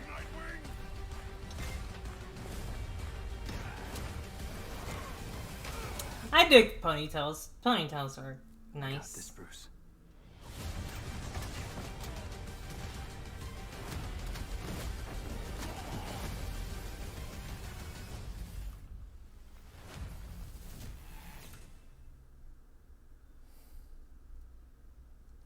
That was Gotham Knights, and now we welcome, oh, look who it is, Neil Druckmann from Naughty Dog, co-president of Naughty Dog. Great to have you with us, Neil. It's been an eventful day on the internet for Naughty Dog fans, and It looked like Sub-Zero there for a second. Yeah, I could see Sub-Zero. Assets leak, and lo and behold, that's what. Well, the good news is there's some stuff that hasn't leaked that we have lots to share with people about all things at Naughty Dog. But first of all, it is it's a big month actually for Last of Us fans because Last of Us 1 and 2 both launched in June, and it's nearing its 2-year anniversary for Last of Us Part 2, which is hard to believe. Yeah, it's Wait, crazy. has it been 2 9 years since years for Last of Us 1, Part 2 years for 2? Last of Us Part 2, and we still hear from fans. They're still sending us letters and art, and these characters in this journey and this world mean so much. God, time goes by so quickly. And it's just been kind of amazing. Like Last of Us Part 2 early this year passed a pretty big milestone. It sold over 10 million units. And that kind of support, that kind of success, we're so grateful to our fans. It has allowed us to grow as a studio, and now we can take on multiple projects, more than we've ever had at the same time. Multiple projects. Okay, very interesting. So, what can Last of Us fans expect in the future from you? Thank you for asking, Jeff. So one of the things we've mentioned a while back is what started out as a multiplayer mode has evolved due to the team's ambition. They really wanted to do something beyond what we've ever done before at Naughty Dog. And we felt the way to do it justice is to make it a standalone title. And they've been working on it for the past 2 years. Ambition has grown, and we're not quite ready to fully unveil it, but we're ready to lift the curtain a little bit and just give you like an update of where we're at. Okay, well, what can you tell us about this new standalone multiplayer game? Yeah, so we have a concept art that we want to show. But what I can tell you is that this game is big. Okay. It's as big as any of our single Please player burn games your we've fans done again. in some ways. Yeah. It's got a story. Yeah. That story is very unique to this game. Yeah. It's got a brand new character. It takes place at another place, another part of the United States. It's like a city might be somewhat familiar, some people. I'm sure our fans have already figured it out. And it's really cool. And it's being headed by Vinith Agarwal, Anthony Newman, and Joe Padnatti, all veterans of Uncharted and Last of Us. and you're going to see a lot more of this game come next year. Next year, so wait till next year to hear more about that one. Okay, well, very exciting that this has evolved, and I mean, that concept art looks incredible. I can't wait to see Naughty Dog's storytelling fused with multiplayer live game. It's something special. We can't wait to show it either. Okay, well, that's not all. We also have something that I've been reading about on the internet every day, it feels like. Up in Calgary, they're filming the Last of Us show for HBO, right? Yeah, so for the past year, you know... Yeah, apparently they were working on a multiplayer mode and just like be like trying to work on a multiplayer mode, and they're just like, yeah, this is too ambitious. Let's just make it its own game. We're looking at back at Naughty Dog. We can't help but feel emotional because not only is it so good and the quality is so high, it's so authentic to what we've made in the game, I couldn't be proud of, like, again, Craig and that whole crew and everybody that's up there. And their last day of filming is tomorrow. So the entire series, last day of filming is tomorrow. Last day of filming is tomorrow. Craig is up there right now, kind of wrapping it all up. So it's pretty close. It's closer than you might think. And you actually got to direct one of the episodes? Yes, I think that really speaks to the kind of collaboration and trust that exists between Naughty Dog and HBO. They invited me to direct one of the episodes. I think we have an image from the episode I actually directed. Okay, first look. Let's take a look. So you can see this is a certain museum that players might know from the game. And I really have to talk about Pedro Pascal and Bella Ramsey, and not only directing them but seeing them do all the other episodes. They've thrown themselves at these roles for a whole year. Watching the nuance they bring to these characters, their relationship on and off camera, I couldn't help but think about Troy Baker and Ashley Johnson. It felt so similar to the chemistry those two actors had when we made the game. And it really feels like this is going to be something special. And I will say this will be the most authentic video game adaptation yet. Well, I mean, that first image that they put out, it feels like the video game. Everything that I've seen, both public and other stuff, makes it feel sort of super legitimate, as you said, and that's awesome to see Joel and Ellie from the front side now for the first time. So we'll see more of that next year. That's coming as well, right? Serious? You'll hear about it very soon. That's okay. all I'll say right now. All right. Well, Last of Us HBO, very, very exciting. And I hear you actually have a couple actors from the show who are going to join us here. We happen to have a couple actors here that are part of the show. We should bring them up. Okay. Come on up.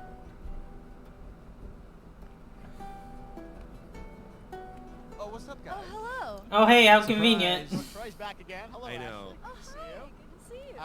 I'm a little confused, though. I thought maybe Pedro Bella, but Troy Ashley out here from the game, right? So when Craig and I started working on the show, almost one of our very first meetings, we said Troy and Ashley have to be a part of it, and we're such fans of like the talent and the helping us create. We felt like it was so important that they become part of the show, and it wasn't. It has to be more than just like kind of like a wink to the camera and like a cameo. Okay. These are real roles that we're keeping under wraps for now. But man, I'm bummed that I couldn't be there with you guys when you filmed this stuff. There's been so much stuff I feel like so good.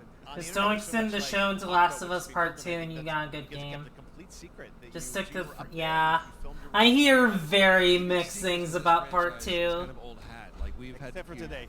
Except for today. Except for the date. It was one of the hardest things for us to do is to not let people know that, because we're so proud of it, the work that we did. We worked hard. The crew. I have to say, when I walked out on set, to be met with literally every person that I met on that crew is such a fan of this game, and they all knew what it was that they were working on and committed to working on this project because of their fan and their love for the game. Was one of the greatest. It was like I was coming home to friends. Yeah, the attention to detail, the crew was amazing. Bella and Pedro are they're so perfect, and we've been trying to sort of describe that feeling of sort of seeing them in person. It's like the characters coming to life, but it's so much more than that. I feel like I can't fully explain it, but I am so excited to be a part of it, and I can't wait to see it. I think it is going to be so good. I love the story. I love being a part of it. I'm so excited about the series and the fact that you guys are going to be in it, and undisclosed world. I'm so fascinated how it's going to sort of bob and weave, and are these characters we know from the game that they're playing new characters? Can you tell us anything? Yes. I can tell you. So sneaky. All right. Well, we're so excited. Maybe it's already on Twitter by now. Hey. All right. Well, let's talk about what was on Twitter earlier today. Lots of talk about the idea, or really what's happening is it looks like you guys are remaking the original game, and this is like a ground-up remake. Is that right? That's right. We wanted to give people the definitive version of the first game that wasn't encumbered by any technology. Wanted to find a way to get even closer to our original vision. They're remaking the first game? What? Instead of talk about it, let's look at it. All right, let's take a look at The Last of Us Part 1.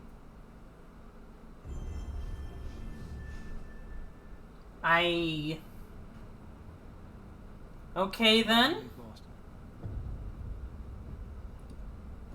I've been on quite the adventure, little brother. I reckon it's got something to do with that girl.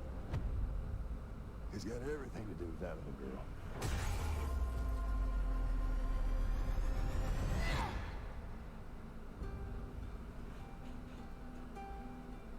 You know, Well, it's coming soon. I've never been this close. It's the outside. So is that everything you hoped for? Can't be any worse up there.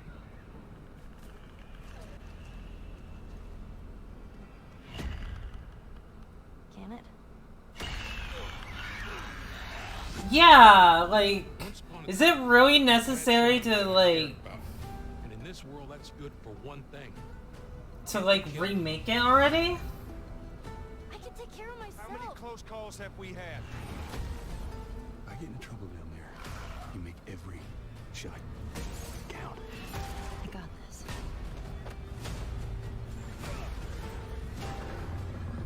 Hope you know how to use that thing. I've had some practice.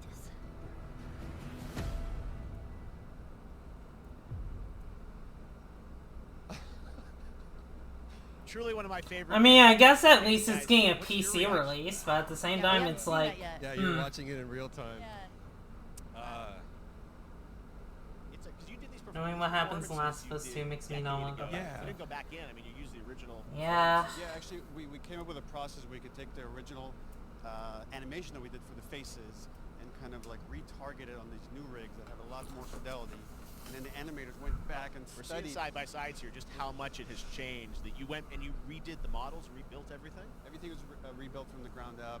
Same art director, re-art directed the whole thing from the ground up. But the great thing about these faces mean, is that they're closer to the original. I guess if it's just gonna be the same game, then it's not Got it closer to what you did on set than that big of a deal. It's just, I don't know, and it's that's just weird. one of the things. Do you ever get around to playing the first one? No, I have not played the first one. Fidelity of everything, 60 frames per second, all the stuff you're getting on the PS5. Again, we wanted to give, knowing because of the show, because they're all new players for PS5 and PC. I don't like the OG graphics, but yeah.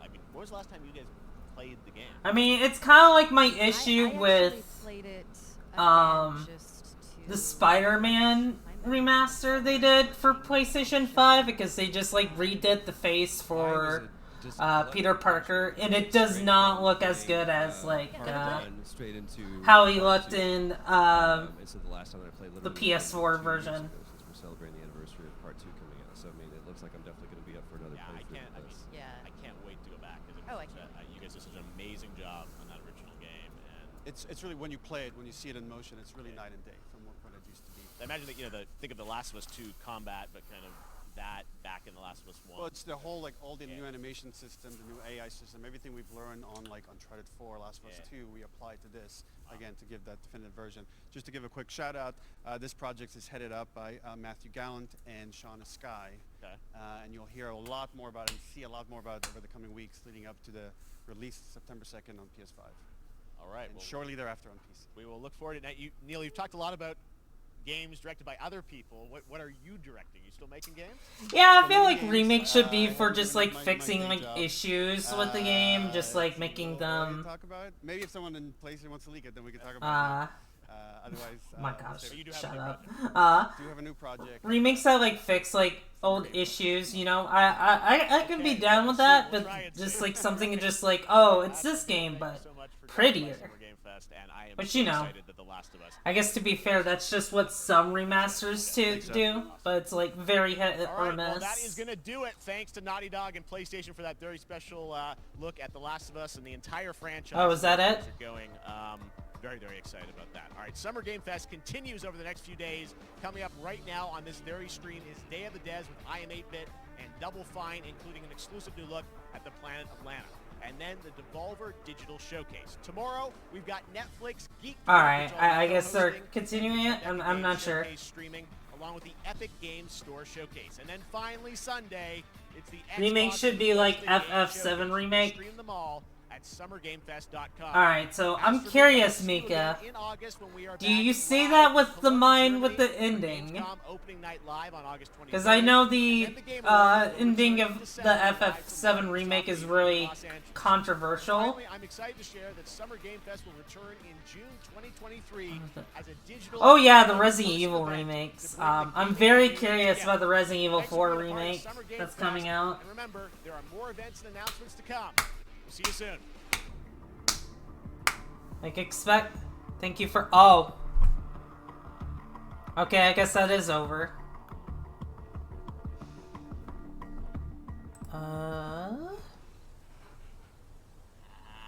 Happy birthday to I mean, do we want to keep watching? to you. There's also gonna be a Devolver Digital thing later, which. What? You don't know what Day of the Devs is? Day of the Devs is the greatest and definitely Personally the oldest excited and independent game yeah, festival. it's really Started interesting what they ended up 20 years doing ago with the by Delta remake. Productions and I Am 8-Bit to celebrate the best independent games out there and bring them to you, the fans. We want to bring developers and players together to get together, play games, and have a great time. It used to be a physical event only in San Francisco, but now it has gone digital so the whole world can enjoy it. And we're really excited this year to be part of Summer Game Fest. So But yeah, relax. that showcase was pretty alright. You know, some things I was like, oh, that's interesting. This thing? Oh yeah, it is your birthday. Put on your party hats, everybody. Everybody. That's right. That looks good. Now we're cooking. Put on your party hat and enjoy Day of the Devs.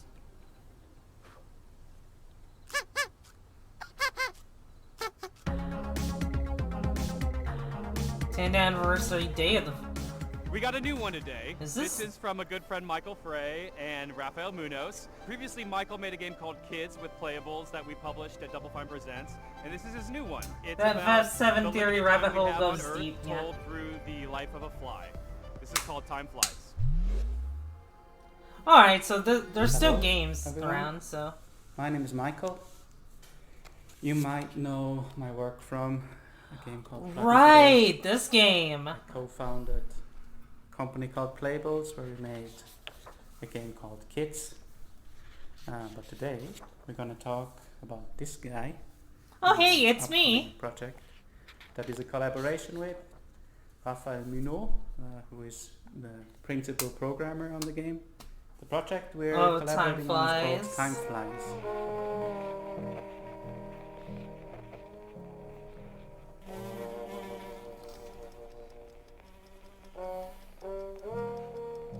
Oh no, don't.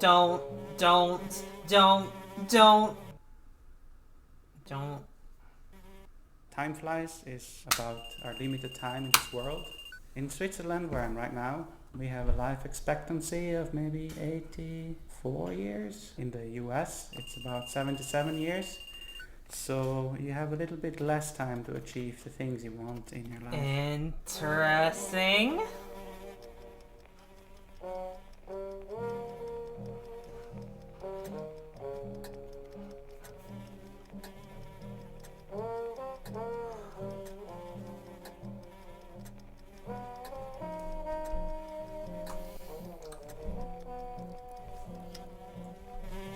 Prefer not. Oh. In Time Flies, the things you can achieve are nicely prepared on a bucket list. This is a very small part of that bucket list.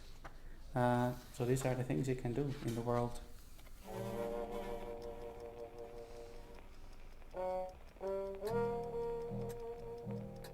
Oh, is that an Earth flying down? Oh.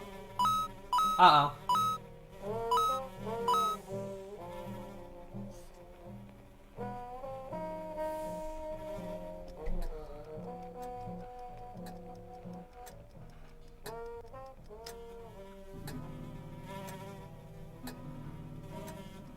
fun.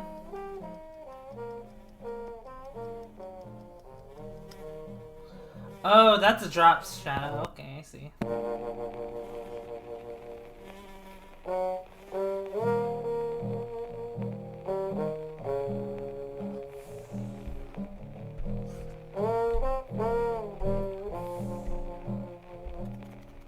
The game is coming to PlayStation, Weird Nintendo size Switch, game. Oh gosh. PC and Mac sometime next year. Please visit timeflies.buzz where you can sign up for the newsletter so you get updated when it's out, or you find a link to the Steam page where you can wishlist the game. Thank you.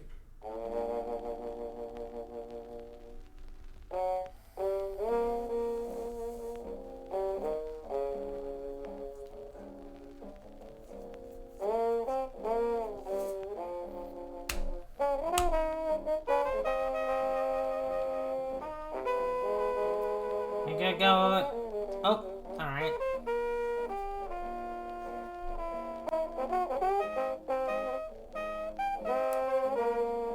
Because we are all going to die. Our next game is Planet of Lana, the debut title from Sweden-based Wishfully Studios and published by Thunderful Publishing. The gameplay is reminiscent of dark side-scrollers like Inside and Little Nightmares, but the vibes could not be more different. Who are these enigmatic enemies? What do they want with Lana's sister and her world? And what other secrets are there to uncover in this beautiful, boundless environment? Hello, my name is Adam Stjernljus and I'm the creative director at Wishfully. We're a small indie game studio in Sweden making Planet of Lana.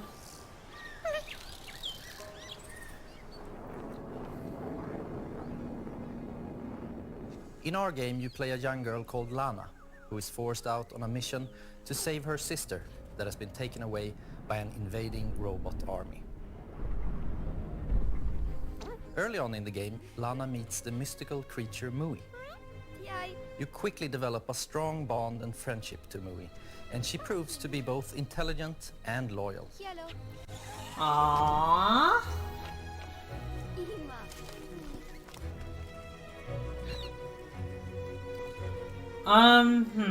Because they said there was gonna be an Xbox Bethesda showcase Sunday.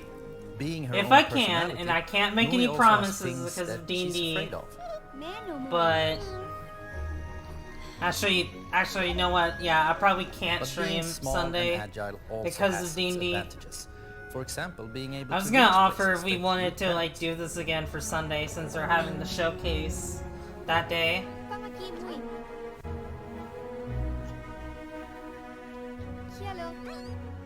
She also has this special ability she can use to control some of the strange creatures of this planet.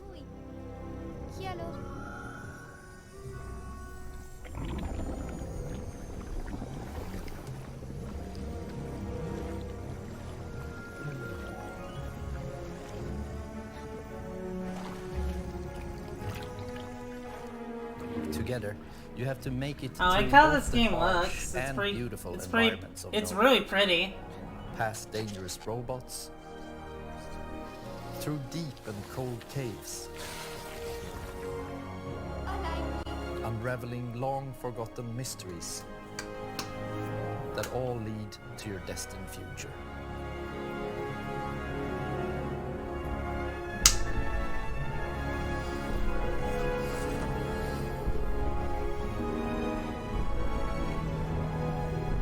Planet of Lana is really a labor of love, and we're very excited here at Wishfully to bring you what we believe is a truly unique adventure.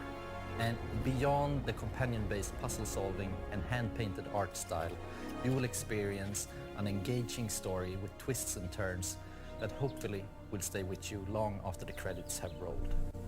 Planet of Lana is coming to Xbox and PC this year, and you can wishlist right now at Steam or sign up at our newsletter at planetoflana.com. This next title from 2 Star Games is quite literally an on-the-rails shooter. You and your little yellow train with its mounted machine gun and exquisite collection of bobbleheads will face off against a demonic, clown-faced train who is hell-bent on devouring human flesh. This is Choo Choo Charles. Jesus. Hey, I'm Gavin. I'm the solo developer behind 2-Star Games, and I'm currently making Choo Choo Charles.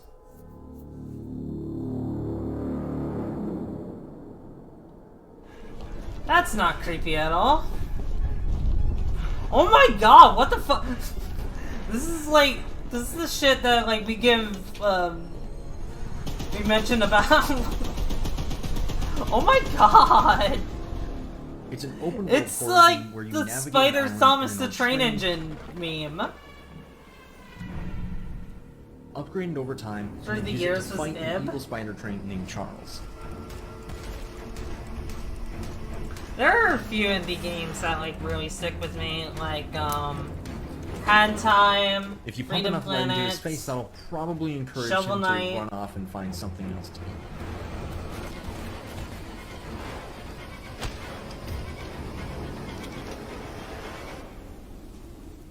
You have one goal above all else, and that's to summon Charles to a 1v1 and fight him to the death. To do that, you'll need to explore Okay. the open world, looting abandoned areas, one- and completing missions alright. for the locals to gain powerful new weapons and scraps that you can use to upgrade Oh, I your could speed, definitely see that. armor, and damage. You'll need to leave the relative safety of your train and venture out on foot.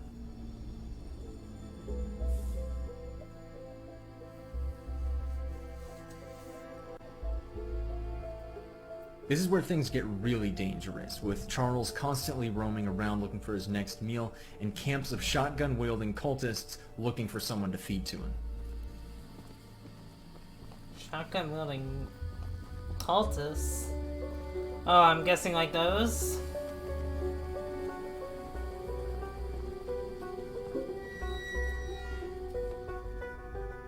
God, this game is probably would give me a lot of anxiety.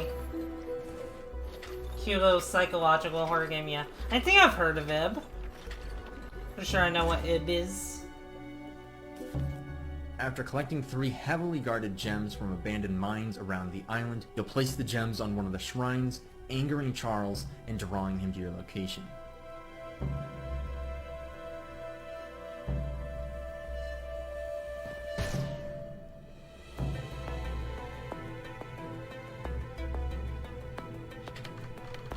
Oh god.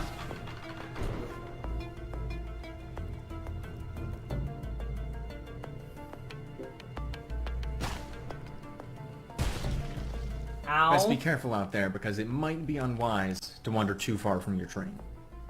If you do encounter Charles while you're roaming around, it doesn't matter what you do now, because you have truly angered the beast, and you'll either escape with your life, or see it flash before your eyes. Uh-oh. Run! Oh. Wow. Oh. If it sounds like something for you, be sure to follow and wishlist Choo Choo Charles on Steam. I'd greatly appreciate it. It really does mean a lot. We've got a special one for you. It's very personal and near and dear to IM8bit because it's a IM8bit Presents published title. It's called Escape Academy, and think of it like Hogwarts, but for escape rooms. It's from developer Coin Crew Games, and they hail from the arcade amusement space. They've designed escape rooms in real life. Better they talk about their Ooh. game than me. Here they are. Hey, I'm Mike. I'm Wyatt. And I'm Michelle, the art director. Wait, am I supposed to say I'm the... Hey, I'm Mike. I'm Wyatt. We're the founders. And I'm Michelle, the art director. Oof, okay. This is... I hate that. All right, once my more. gosh. Hey, I'm Mike. I'm Wyatt. And I'm Michelle. And we're Coin Crew Games. Coin? Ooh. When Coin Crew Games was founded, we were actually building real-world escape rooms and arcade machines, but when the pandemic hit, we needed to pivot. So we decided to take those learnings, building real-world escape rooms, and transpose them into a digital format, and thus Escape Academy was born. Ah. Good luck trying to hack me without sufficient power. Probability of your expulsion? High. Escape Academy is an escape room adventure game that you can play either single player or co-op. You play as a student at this titular, mysterious Escape Academy where you get to master the art of puzzle solving and train to become the ultimate escapist. What are you waiting for? A room full of gas is no place to relax. We're all fans of escape rooms, so when we couldn't find a digital, authentic escape room experience, we decided to make one ourselves. Walls are often misleading at the Academy. Escape Academy isn't just a puzzle game, it's an escape room game, and it brings that play pattern home. We have a huge amount of puzzles in this game, and they never repeat. And in addition to that, you can solve every puzzle using just your mind, no dexterity required, although you may want to bring a paper and pencil.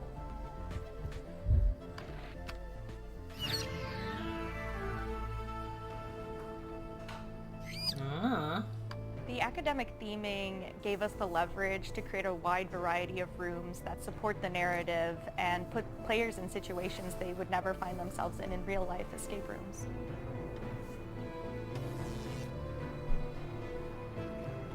When we were designing the game, it was really helpful to have the experience of both playing a lot of escape rooms and designing real-world escape rooms as sort of a design anchor to buoy us to. I did not anticipate the rodent assisting you. Bad turmeric. Sadly, that rat will be no help in bypassing my lasers. We really took our time to create an eclectic cast of students and faculty members that help guide you throughout the academic journey of Escape Academy.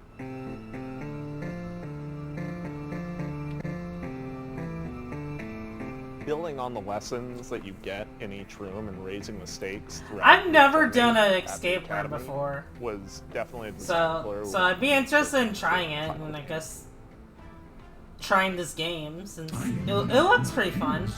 I don't know why picking up the rat as yeah, it's pretty funny. It's pretty funny. Escape Academy is coming to Xbox, PlayStation, and PC on July 14th and will be available day one on Xbox Game Pass. And you can wishlist us today on Steam. We'll see you at the Academy. Thanks! Escape Academy! This game's for all those fans of organization out there, all those organizers. It's from a studio so not me. And it's a game about getting things lined up just right. It's called A Little to the Left.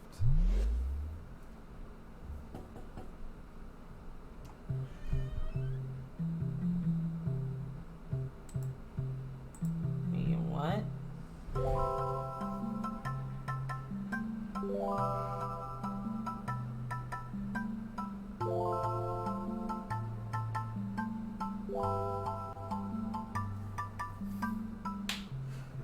Hi, I'm Annie. Hi, and I'm Lucas, and we are Max Inferno. Yep, and we're really excited to share with you today a cozy puzzle game that we've been working on called A Little to the Left.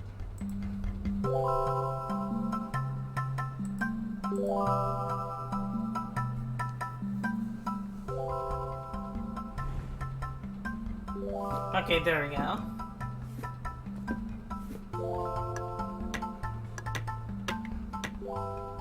A Little to the Left is a game where you sort, stack, and tidy up the house. In each level, puzzles are hidden among regular household objects, and you solve them by arranging items in a very particular way.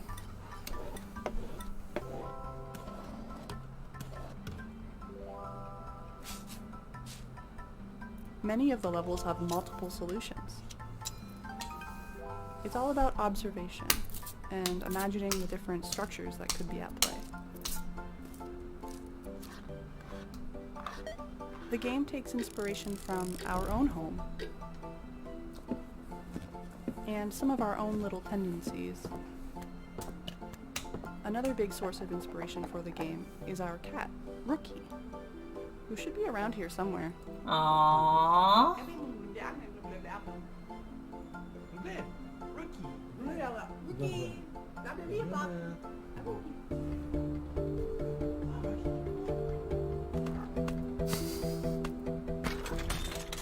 occasionally this cat will show up on the periphery of your gameplay and undo your tidy work, just to shake things up a little bit. The game starts off Jane, pretty if you simple, ever do this shit but to as me. you progress, the logic behind the puzzles becomes a little I more swear. surreal.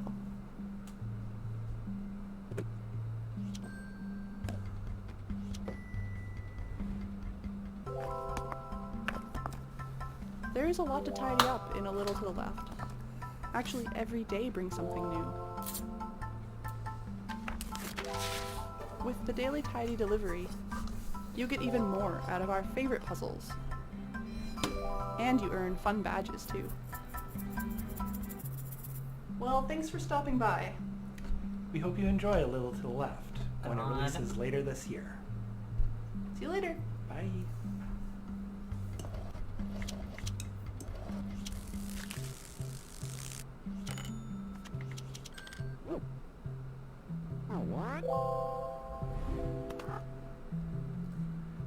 Be more likely. Yeah. I've been excited about this Knowing one Jim, ever she since it was would. announced ages ago. It's from developer Gummy Cat. It's called Bear and Breakfast. And the title says it all. You're a bear, you run in bed and breakfast in the woods, and it's really freaking fun. We're debuting a brand new animated trailer, a bunch of gameplay you've never seen, and finally announcing a release date. Nice.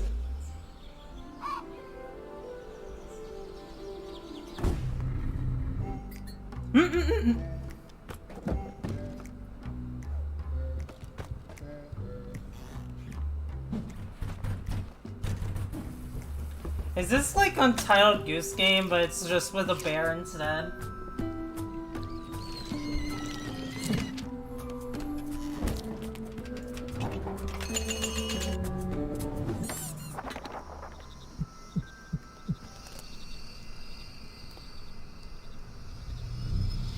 Oh hey, it's June! I'm Iona. And I'm Radesh. We're from Gummy Cat in Romania. Today, we're showing you our first game called Bear and Breakfast. It's a laid-back management adventure game where you build and run a B&B in the woods, but you're a bear.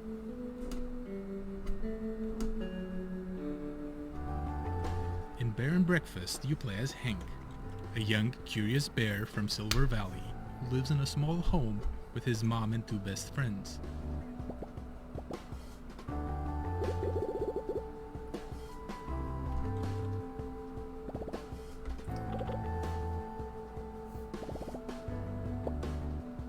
Oh, that's cute. Really We grew cute up on character management designs. Games like Theme Hospital were And that was big more Sarah than inspirations me, for though. us. Oh, that was a We also fox? wanted I to thought make that was a game cat. tells a story alongside the usual management Well, stuff. no, it makes sense it would be Sarah.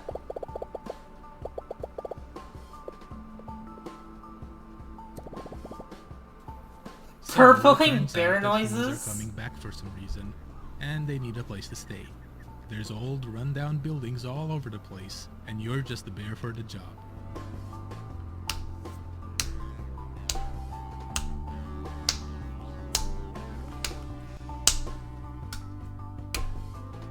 The game follows a linear story that you advance by solving quests.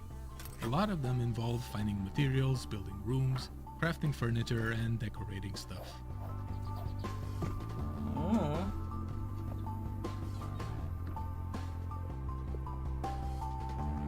The actual furniture you do make awards different kinds of points. For instance, beds give comfort, showers give hygiene, that type of thing.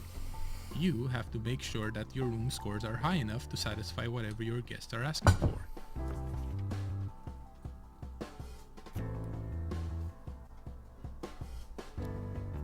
Each type of score comes with its own challenges. For example, later on you'll need to cook food for your guests through a minigame.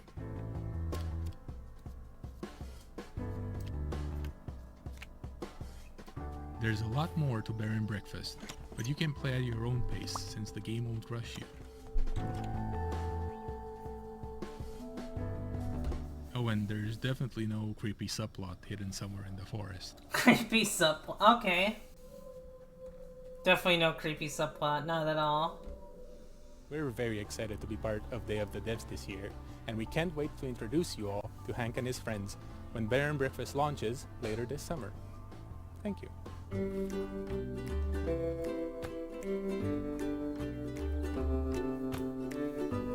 Yeah, it looks pretty fun and relaxing.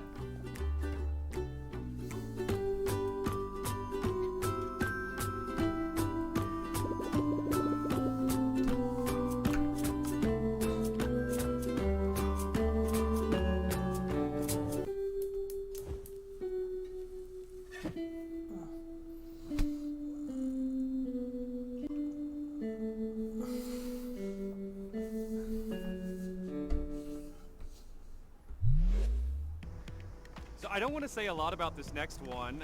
It's full of secrets and puzzles and mystery that are best discovered on your own. It's a beautiful game from a studio called Shared Memory. It's a pixel art Metroidvania full of interesting Metroidvania? creatures. It's called Animal Well. Hi, I'm Billy Basso. Today I'm going to be showing you a game I've been working on called Animal Well.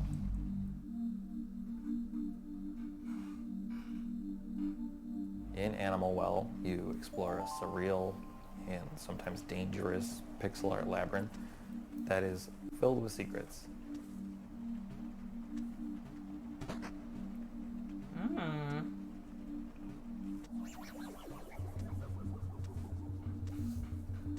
Alright, let me charge my phone. As you explore, you'll encounter various creatures, but it's not always clear if they're friendly or not, so it's best to proceed with some amount of caution.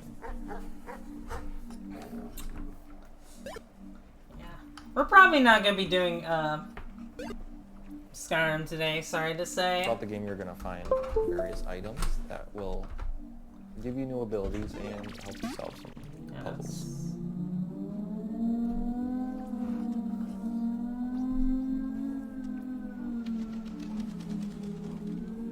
Oh, Every item in the game has multiple uses, but you're going to have to experiment if you want to figure out what they all are.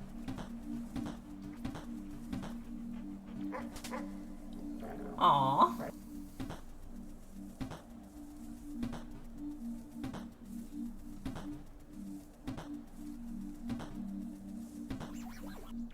Animal Well is a pixel art game.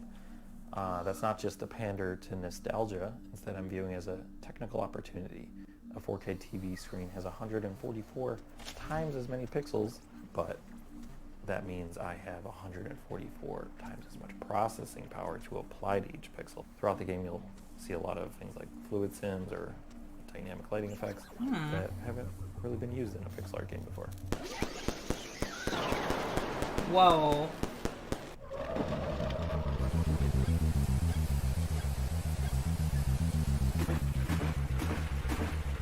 Designing Animal Well is a layered experience. So what that means is the base layer is something the average person can play through and enjoy to completion. But then there's a second layer, which for most games you would consider this part like 100%ing the game. There are lots of hidden items in nooks and crannies throughout the world. They're not obvious, and you might need some help to find these. The third layer has puzzles that don't really present themselves as puzzles. They might go unnoticed for years, potentially, or they might require some community collaboration to solve. Also, there's a puzzle in this video that may require some community collaboration to understand. But the first 10 people to figure it out will get a free copy of the game at launch. And then while you're doing that, you can maybe wishlist it. But yeah, thank you so much. That's cool.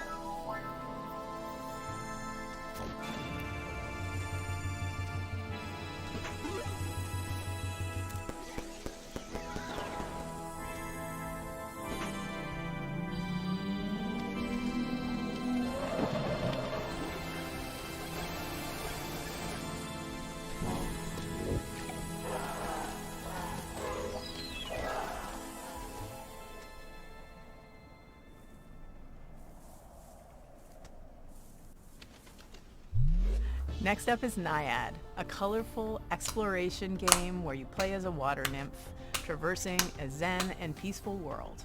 This game comes to us from Highwarp, a solo developer from Spain. Hi, I'm really happy to be part of the 10th anniversary of Day of the Devs at this exciting Summerfest edition. I'm Elwin from Hayward, a solo dev indie studio from Spain, working on bringing to life very unique and personal games. I would like to share with you a preview of Naiad, a relaxing and colorful exploration adventure about flowing by a river. I put all my love creating every part of this game, so please enjoy.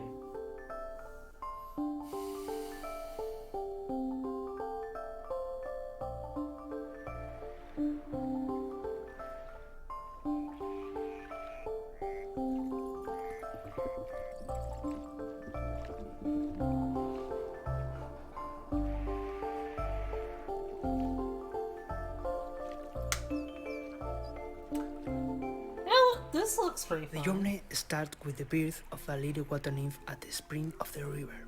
Naya will grow up and mature, obtaining vitality from floating leaves and flowers, learning to swim like a duck. Ooh, I like the way the fish, hair is like dance flowing a in the frog, water. finding other adorable friends like butterflies, rabbits, snakes, turtles, crocodiles, and much more. Help them to find their way, avoiding obstacles and dangers, using your skills. You will immerse through a lot of beautiful places like a deep forest, a dark cave, a joyful creek, and more. Water, symbolizing life, starts pure and fresh, and little by little it will be fading into dark. You can sing to regenerate the nature, making sprout flowers in the path. And you must do your best, because the humans are controlling this river world. Humans create their own fake rivers, like these noisy roads with strange smoke creatures. You are the guardian of this river, and that seems to be a difficult task, but don't be afraid, because a tiny cloud will take care of you from the sky. The beautiful hair of Naiad is like its vitality. You can make it grow up under the sun rays, change its color, even tie small flowers on it. Creating Naiad, I focused on a wholesome experience. Enjoy it at your own pace, exploring and flowing. Naiad will be available for PC and consoles by the end of this year. Thank you for watching.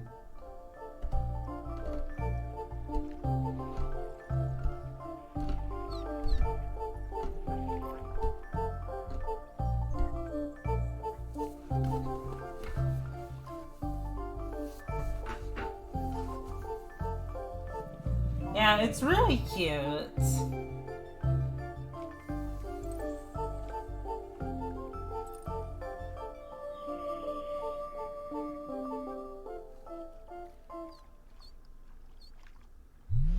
If you ever find yourself longing for the good old days, then why not take a trip back to the Stone Age in this cooperative life and farming simulation game from Sodaden and Cryptico.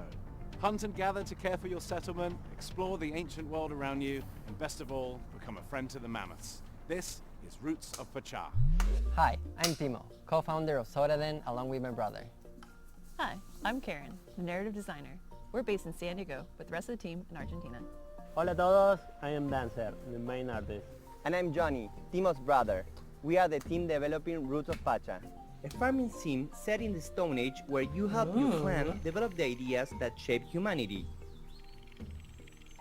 In a time when there weren't stores to buy seeds or anything else, you'll build your village from the ground up. Instead of using money, you'll transform the world around you by contributing and working with your clan. Starting small, you'll explore the regions of this new land, discovering plants and resources along the way.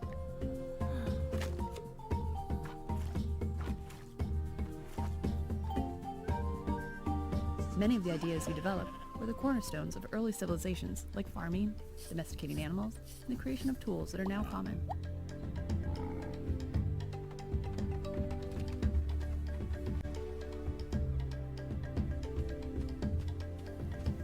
Ideas will build on one another, and after a while, you'll find your community transformed.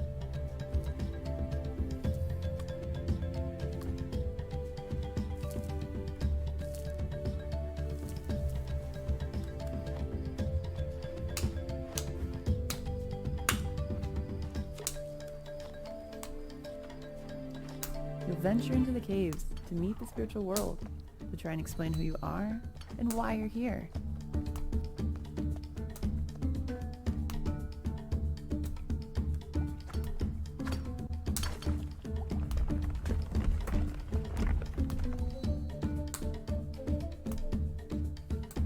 bird. Is your The bird? game's Stone Age setting was inspired by the book The Clan of the Cave Bear.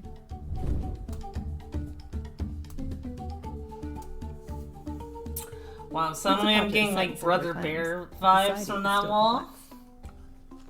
For example, finding something to eat went from satisfying a basic need to making a dish and creating a reason to gather. I could see this being multiplayer. I mean, if something As like you discover ways to Stardew make Valley life is easier, you'll multiplayer. find time to experience all the fun Pacha's World has Oh to wait, offer. yeah, it looks like it does have multiplayer. Maybe. You'll get to know your clan, meet others living around you, and maybe even find that special someone. Ah, thank you for the finger pats, Mika. Our love of farming sims started with the first Harvest Moons, and Stardew Valley took it to the next level. With Roots of Pacha, we want to make our own unique contribution to this genre. We're working on this project with all of our hearts. We're super excited for you to play the final version. In the meantime, we have a brand new demo that just went live today. Thanks for having us. Muchas gracias.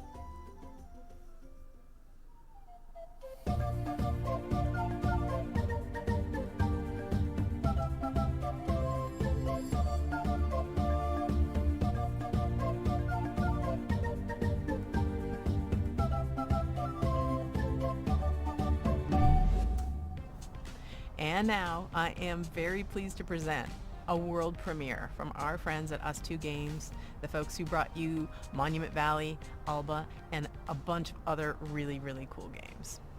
Here it is.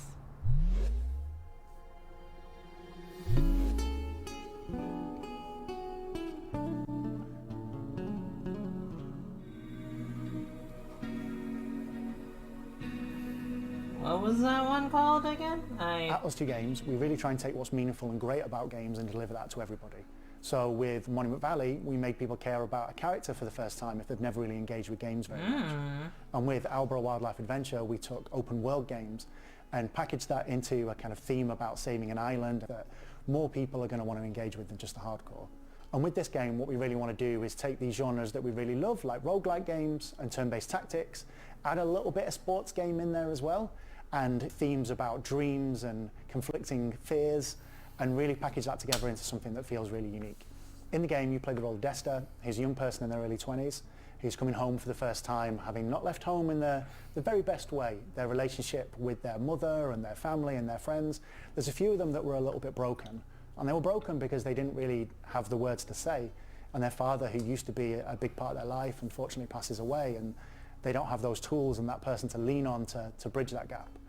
So they manage to go home, they find this old ball they used to play with their dad, and when they try and fall asleep with it, they find themselves in a world between worlds, neither asleep nor awake. Ooh, that's And when they're cool. in this, they can explore these moments, these memories, and solve these creative problems through a ball game. And when they do that, they find the right words to say to confront these people. The people we're going to be meeting in Desta's dreams are people who were significant to Desta before they left town a couple of years back. And there are lots of people they don't know quite as well, too, and some people who have been shaped by Desta's impression of them in their dreams. But they've all had a profound impact on Desta's life. Mm-hmm. These characters are really interesting because all of them are interwoven as part of Desta's story, but also with each other. They don't just appear as abstractions, but they really feel like a part of the makeup of Desta's background. One way or another, the people that Desta meets throughout the game helped Desta become who they are today. And they've taught Desta a number of different things, like standing up for themselves, taking risks, expressing themselves, and more. There are a few different themes in the story, but I would say that certainly loss is a big part of it. Finding yourself, courage and perseverance, and reawakening. No pun intended. It feels like we've been able to put a lot of ourselves into Desta. The same is true for pretty much all of our games, but Desta in particular is very personal to a lot of the members of the team. I'm sure we can all relate to some of the themes of maybe having ghosted a friend and not being sure how you could like get back in touch with them, or dwelling over how you might have said something in a conversation and like having that play over and over in your mind, which is like one of the core themes of the game. It's definitely got more depth and more game mechanics than anything we've made before, and it's being designed from the ground up to be a multi-platform title. We're really looking forward to telling you more about Desta, the memories between, in the coming weeks and the coming months.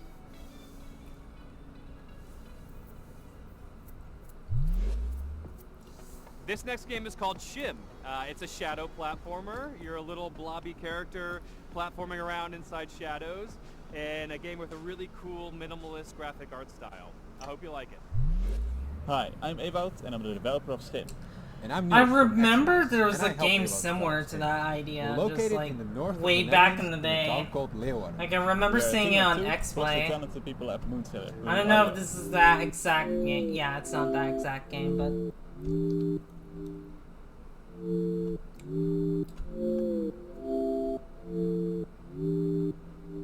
Aww. Schim is a game where you move around in shadows. You play as a schim, That's a shadow cute. creature. As a whole, Schim is made to be approachable for a variety of players.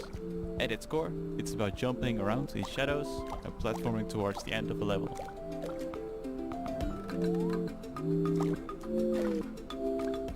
Each shadow has their own Schim. The player plays around as a Schim of a human. However, this Schim is separated from their person, and it's up to you to find your way back. In the game, you will also help other Schim characters who have also been separated from their shadow. You can help them by finding their object.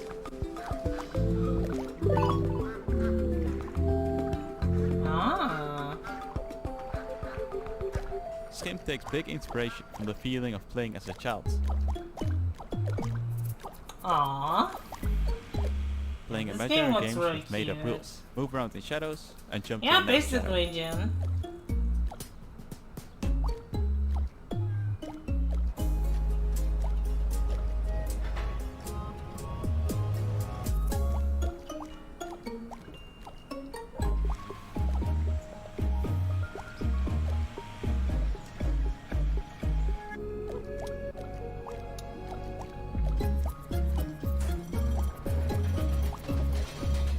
Check it out and follow us at schimgame.com.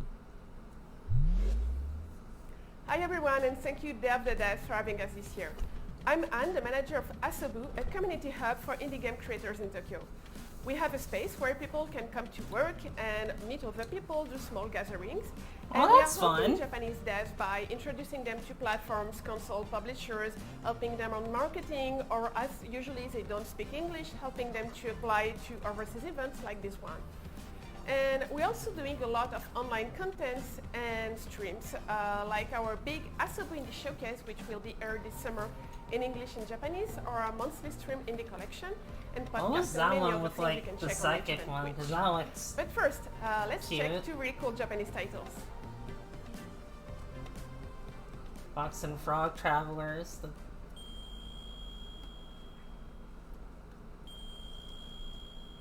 Okay.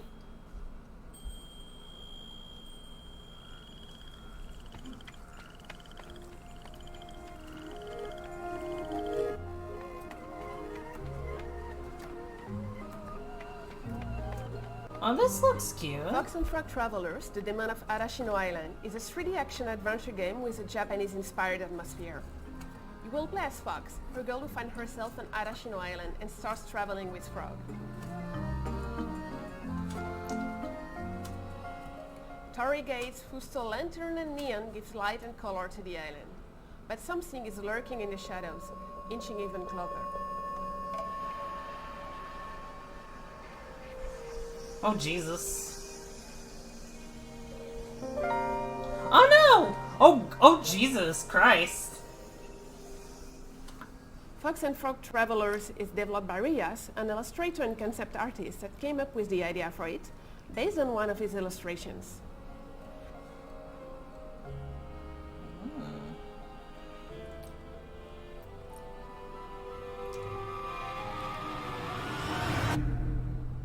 Fox and Frog Long Journeys Through the Night is planned for release in a few years.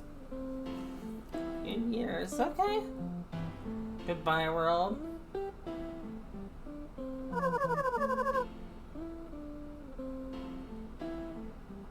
Aww. Oh, is this the game we saw earlier?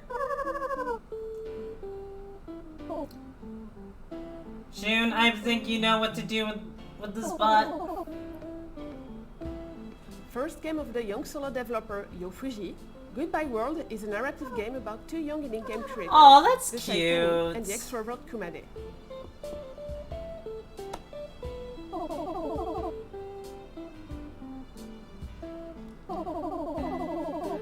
Mixing influences from comics like Ghost World and games like The Beginner's Guide or Mother 3. I might check this game out. Goodbye World actually. is a tale about the passion and struggles that comes with game creation. Through 13 chapters of the story, rendered in beautiful pixel art and a resolution close to the Super NES and Game Boy Advance.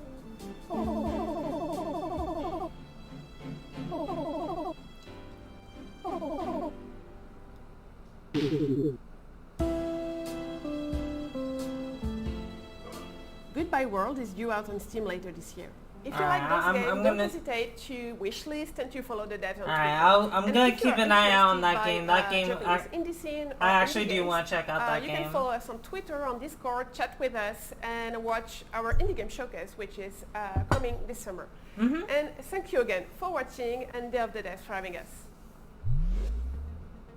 The process of moving to a new city can be daunting.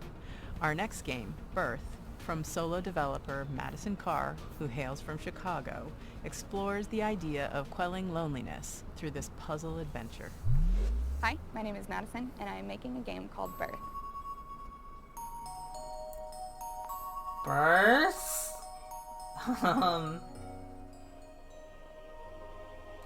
Okay.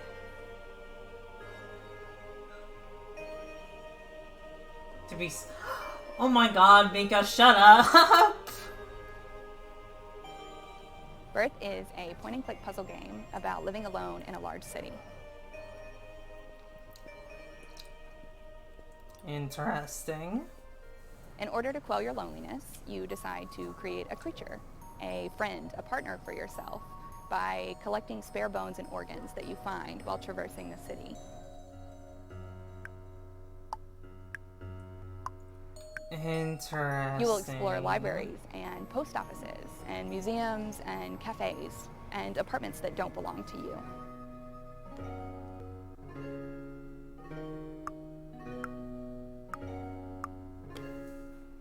In each of these buildings, you will meet creatures, and you will get to know them by searching through their personal belongings.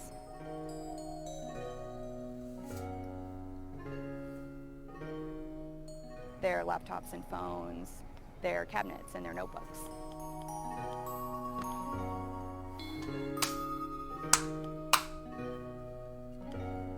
Hey, Quill. Within these personal belongings, there How are you puzzles. doing? Some are physics-based, some are pattern-based, some are abstract. There are no instructions, and you are rarely doing the same thing twice.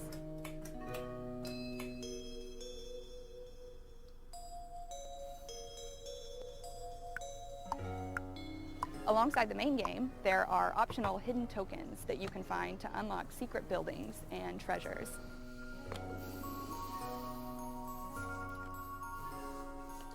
You missed a few cute games. Birth comes out this August. I made this game with my whole heart, and I hope that you like it.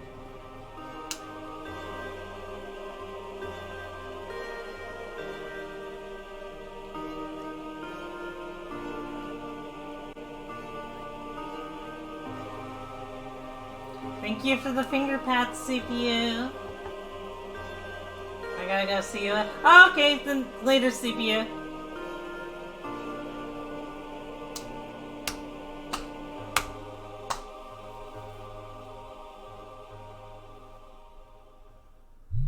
In our next title, How to Say Goodbye, you play as the ghost of a person who's recently died and is embarking on the journey of accepting their own death.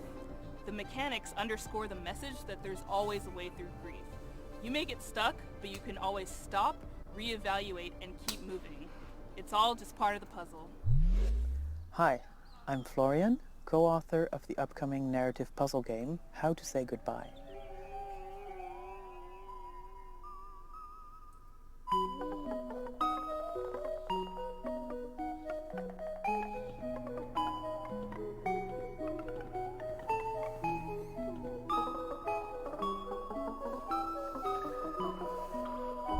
See, how long have I been streaming for? In How to Say Goodbye, You help a group of quirky ghosts overcome various obstacles and conundrums by Aww. reorganizing the level as you like. These are really cute games that they're showing off. That turned out to be a strange ghost in disguise. Moving one tile will also push the surrounding tiles.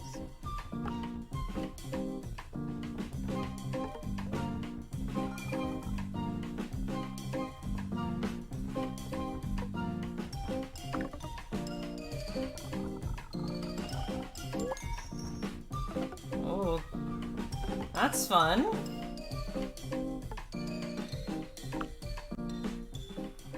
The puzzle elements are only moved around, but never removed. So, just like a Rubik's Cube, the puzzles never end up in a state where you can't solve them.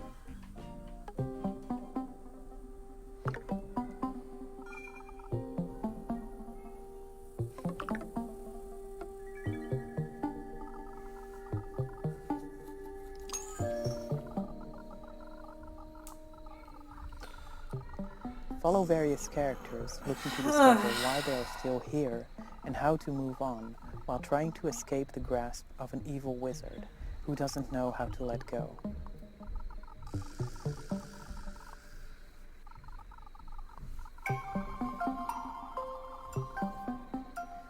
How to Say Goodbye tells a story of loss and grief, but we intend the experience to be as gentle, kind, and positive as possible. I'm gonna actually go grab a drink real quick. I'll be right back. I won't mute because I'm just grabbing something to drink. If this sounds like something that you would be interested in, please wishlist the game. It would mean a lot to us. Thank you.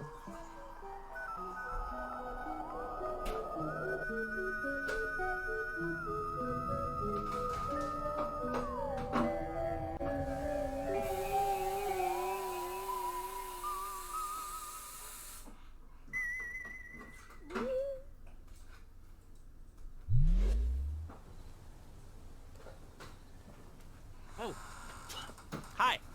Well, wasn't that a great show and a great cake, and it's all gone, and so now we have to say goodbye.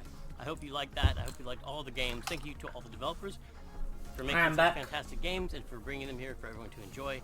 Special thanks to all of our generous sponsors. You've always been there for us, and we could I not guess do this it's without ending, you. huh? PlayStation, Idea Xbox, Nintendo, Steam, Epic Games Store. Y'all are awesome.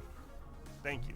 Extra special thanks to Dose One, the Magic Man, for supplying all the beats and sound effects and tunes you hear in every Summer Game Fest edition of Day of the Devs. We couldn't have done any of this without you, or at least it'd be really quiet and kind of suck. We're not done with the Day of the Devs 10th anniversary just yet. If you go to dayofthedevs.com and sign up for our newsletter, you will be amongst the first to hear about all the excitement that's to come this year. Other than that, thank you so much to everybody who watched, and we'll see you next year. Bye.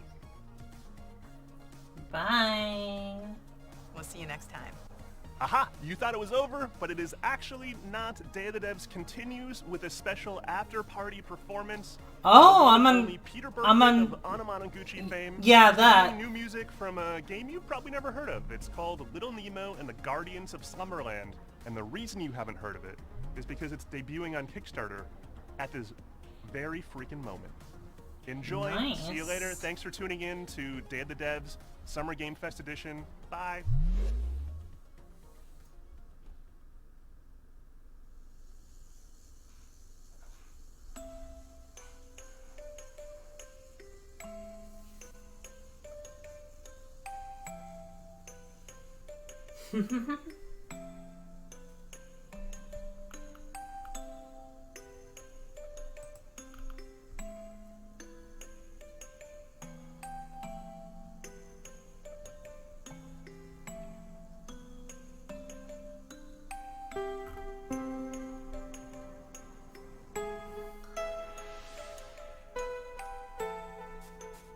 Oh, this is cute.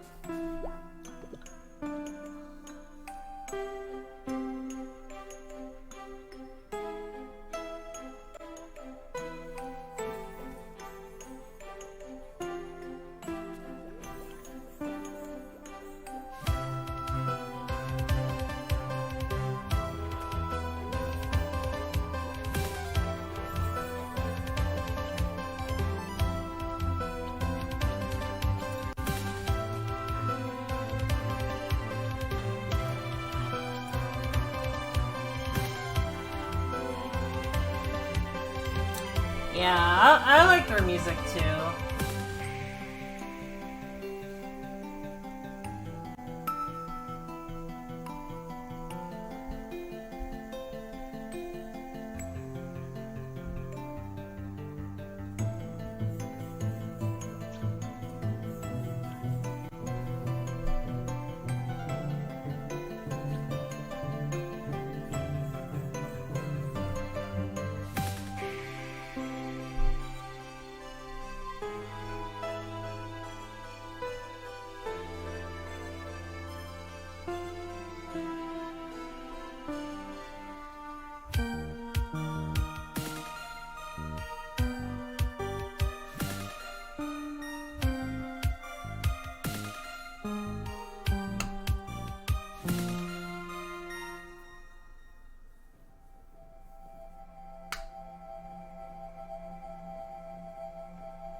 Yeah.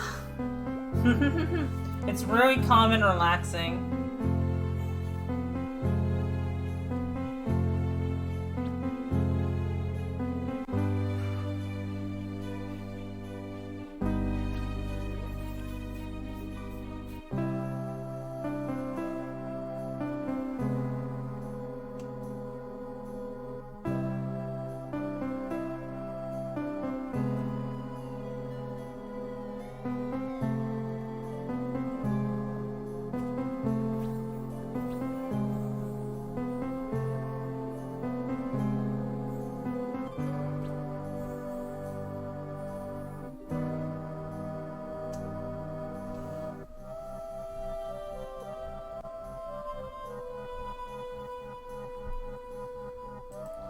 Okay, so because I'm curious, when is the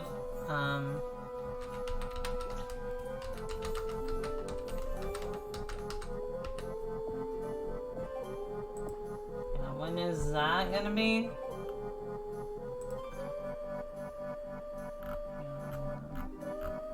Yep.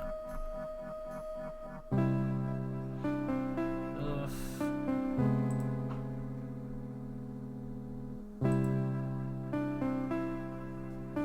Verified? Yes.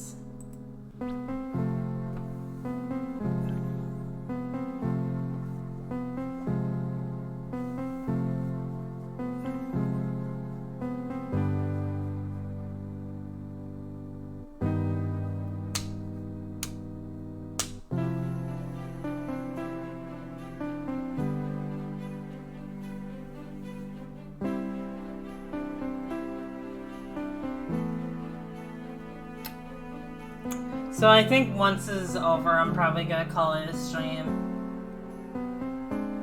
I apologize for not getting the Skyrim today. I'll probably try and make it up next week.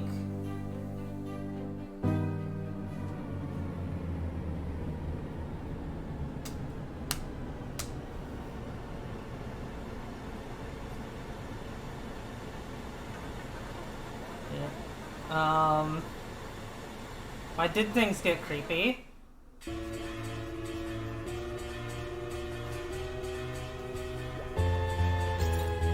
Yeah, like that was really sinister. Holy crap.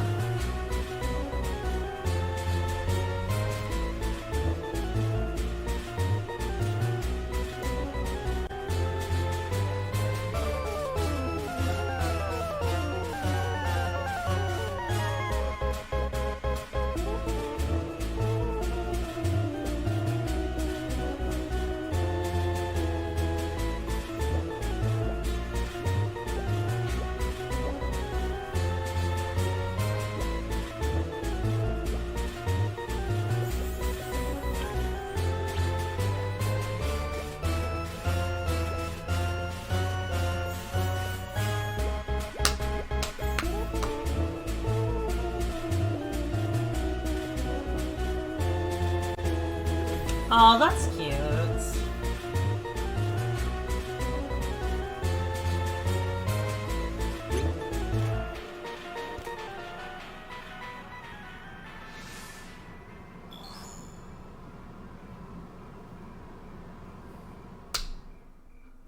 Yeah, I could probably check that out sometime. Oh yeah, it's...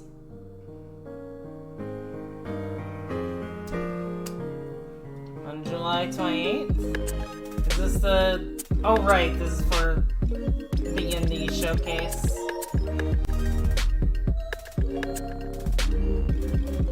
That was pretty fun. They had some cute games to show off.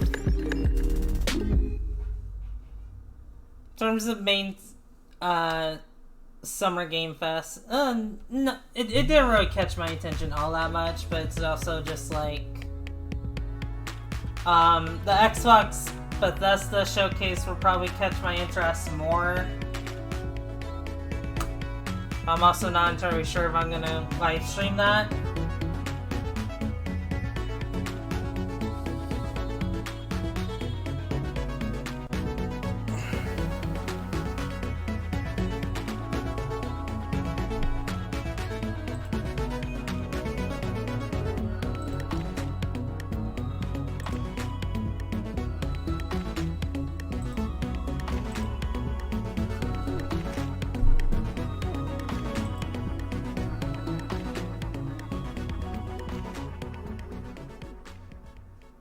The Games and Online Harassment Hotline is a text message-based, anonymous, and confidential emotional support hotline, and it's created specifically for the gaming community. Because we're gamers and Scroll creators, 6, oh and my we want to help god. each other. So, how does it work? Well, I'm more you so text us interested and in, we listen. like... Our hotline is 100% anonymous. I guess something like we can talk about Dishonored anything or... you need to, and only what you want to. The Games and Online Harassment Hotline is an inclusive yeah, I would resource say for Dishonored. anyone, no matter how you identify. If you feel that you need emotional support, you can start right now by texting support to 23368, and our qualified responders will be there to listen to you, free of charge.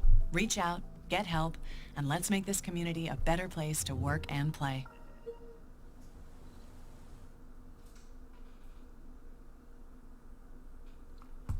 Alright, I'm going to... Alright, I'm gonna assume that's it. So...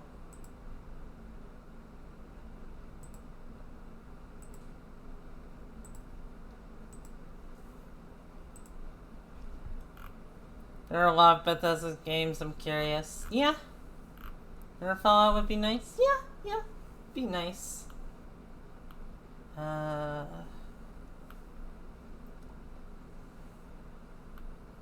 Let me... yeah, it's no problem. I was glad to hang out with you. It was nice to chill and relax.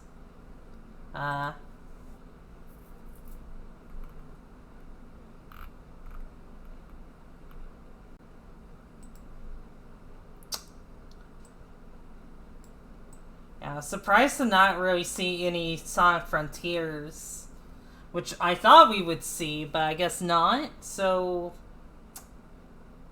either they're gonna show it later, or we're not gonna.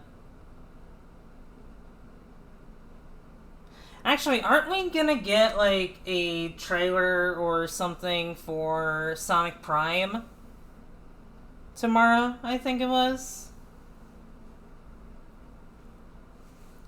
But yeah, and then there's the Bethesda showcase, and then just like whenever Nintendo wants to do a direct, if they do one, could always end up just like having to wait until September, which wouldn't be the worst, but But yeah, that's gonna do it for this week. Let's see. This coming Tuesday, we have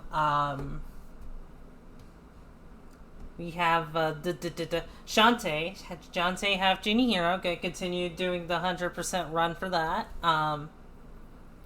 we're not having a stream next Wednesday because that is when I'm gonna be going out to get my face lasered.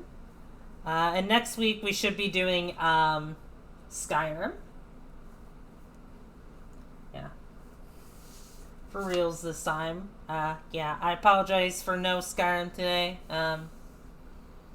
But next time, you know, we might do that. And not to mention, I'm also gonna... I might have something in mind for next week, but I will go into further detail once I get the new schedule out. So, I will keep you guys updated on that.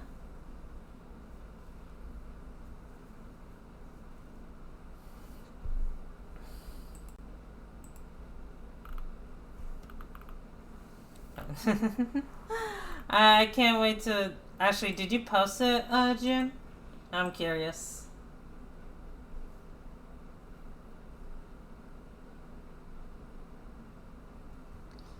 Aww, I'm seeing it now. That's adorable.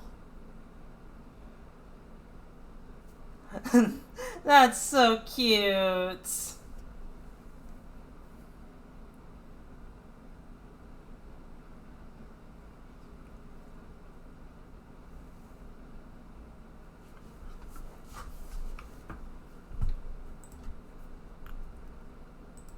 Yeah, I am retweeting that. That is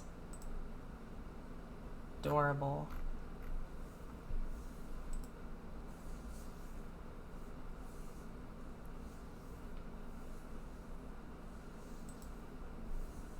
Actually, let me go ahead and show this on stream while I'm at it, because, like, you know.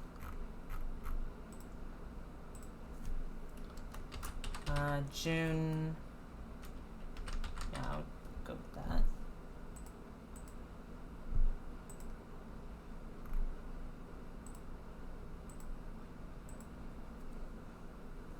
And then...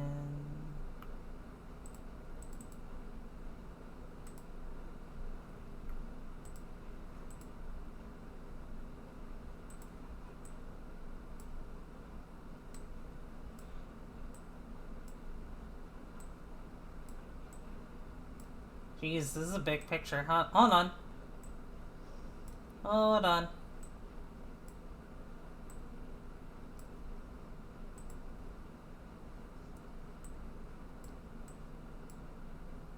There we go. But yeah, this is absolutely adorable. Thank you so much.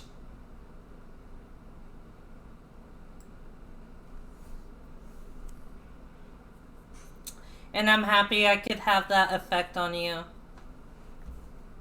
I'm happy to be able to inspire everyone to just like realize who they really are. Because I was in that position once upon a time, so.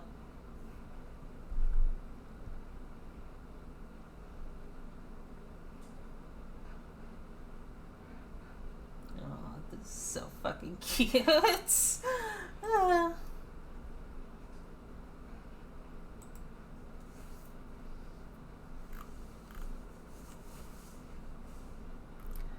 But yeah, do you guys have any questions before I head off for the for the night?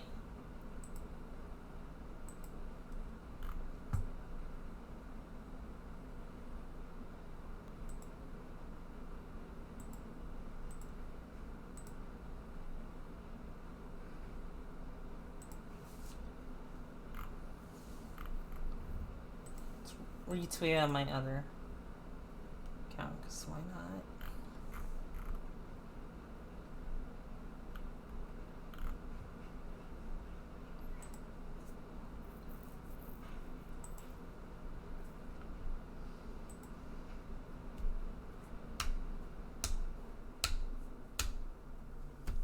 Alright. I'm gonna head off then. You guys have a wonderful rest of your night, and I will see you all next week. Bye! Bye! See you guys next week. Love you.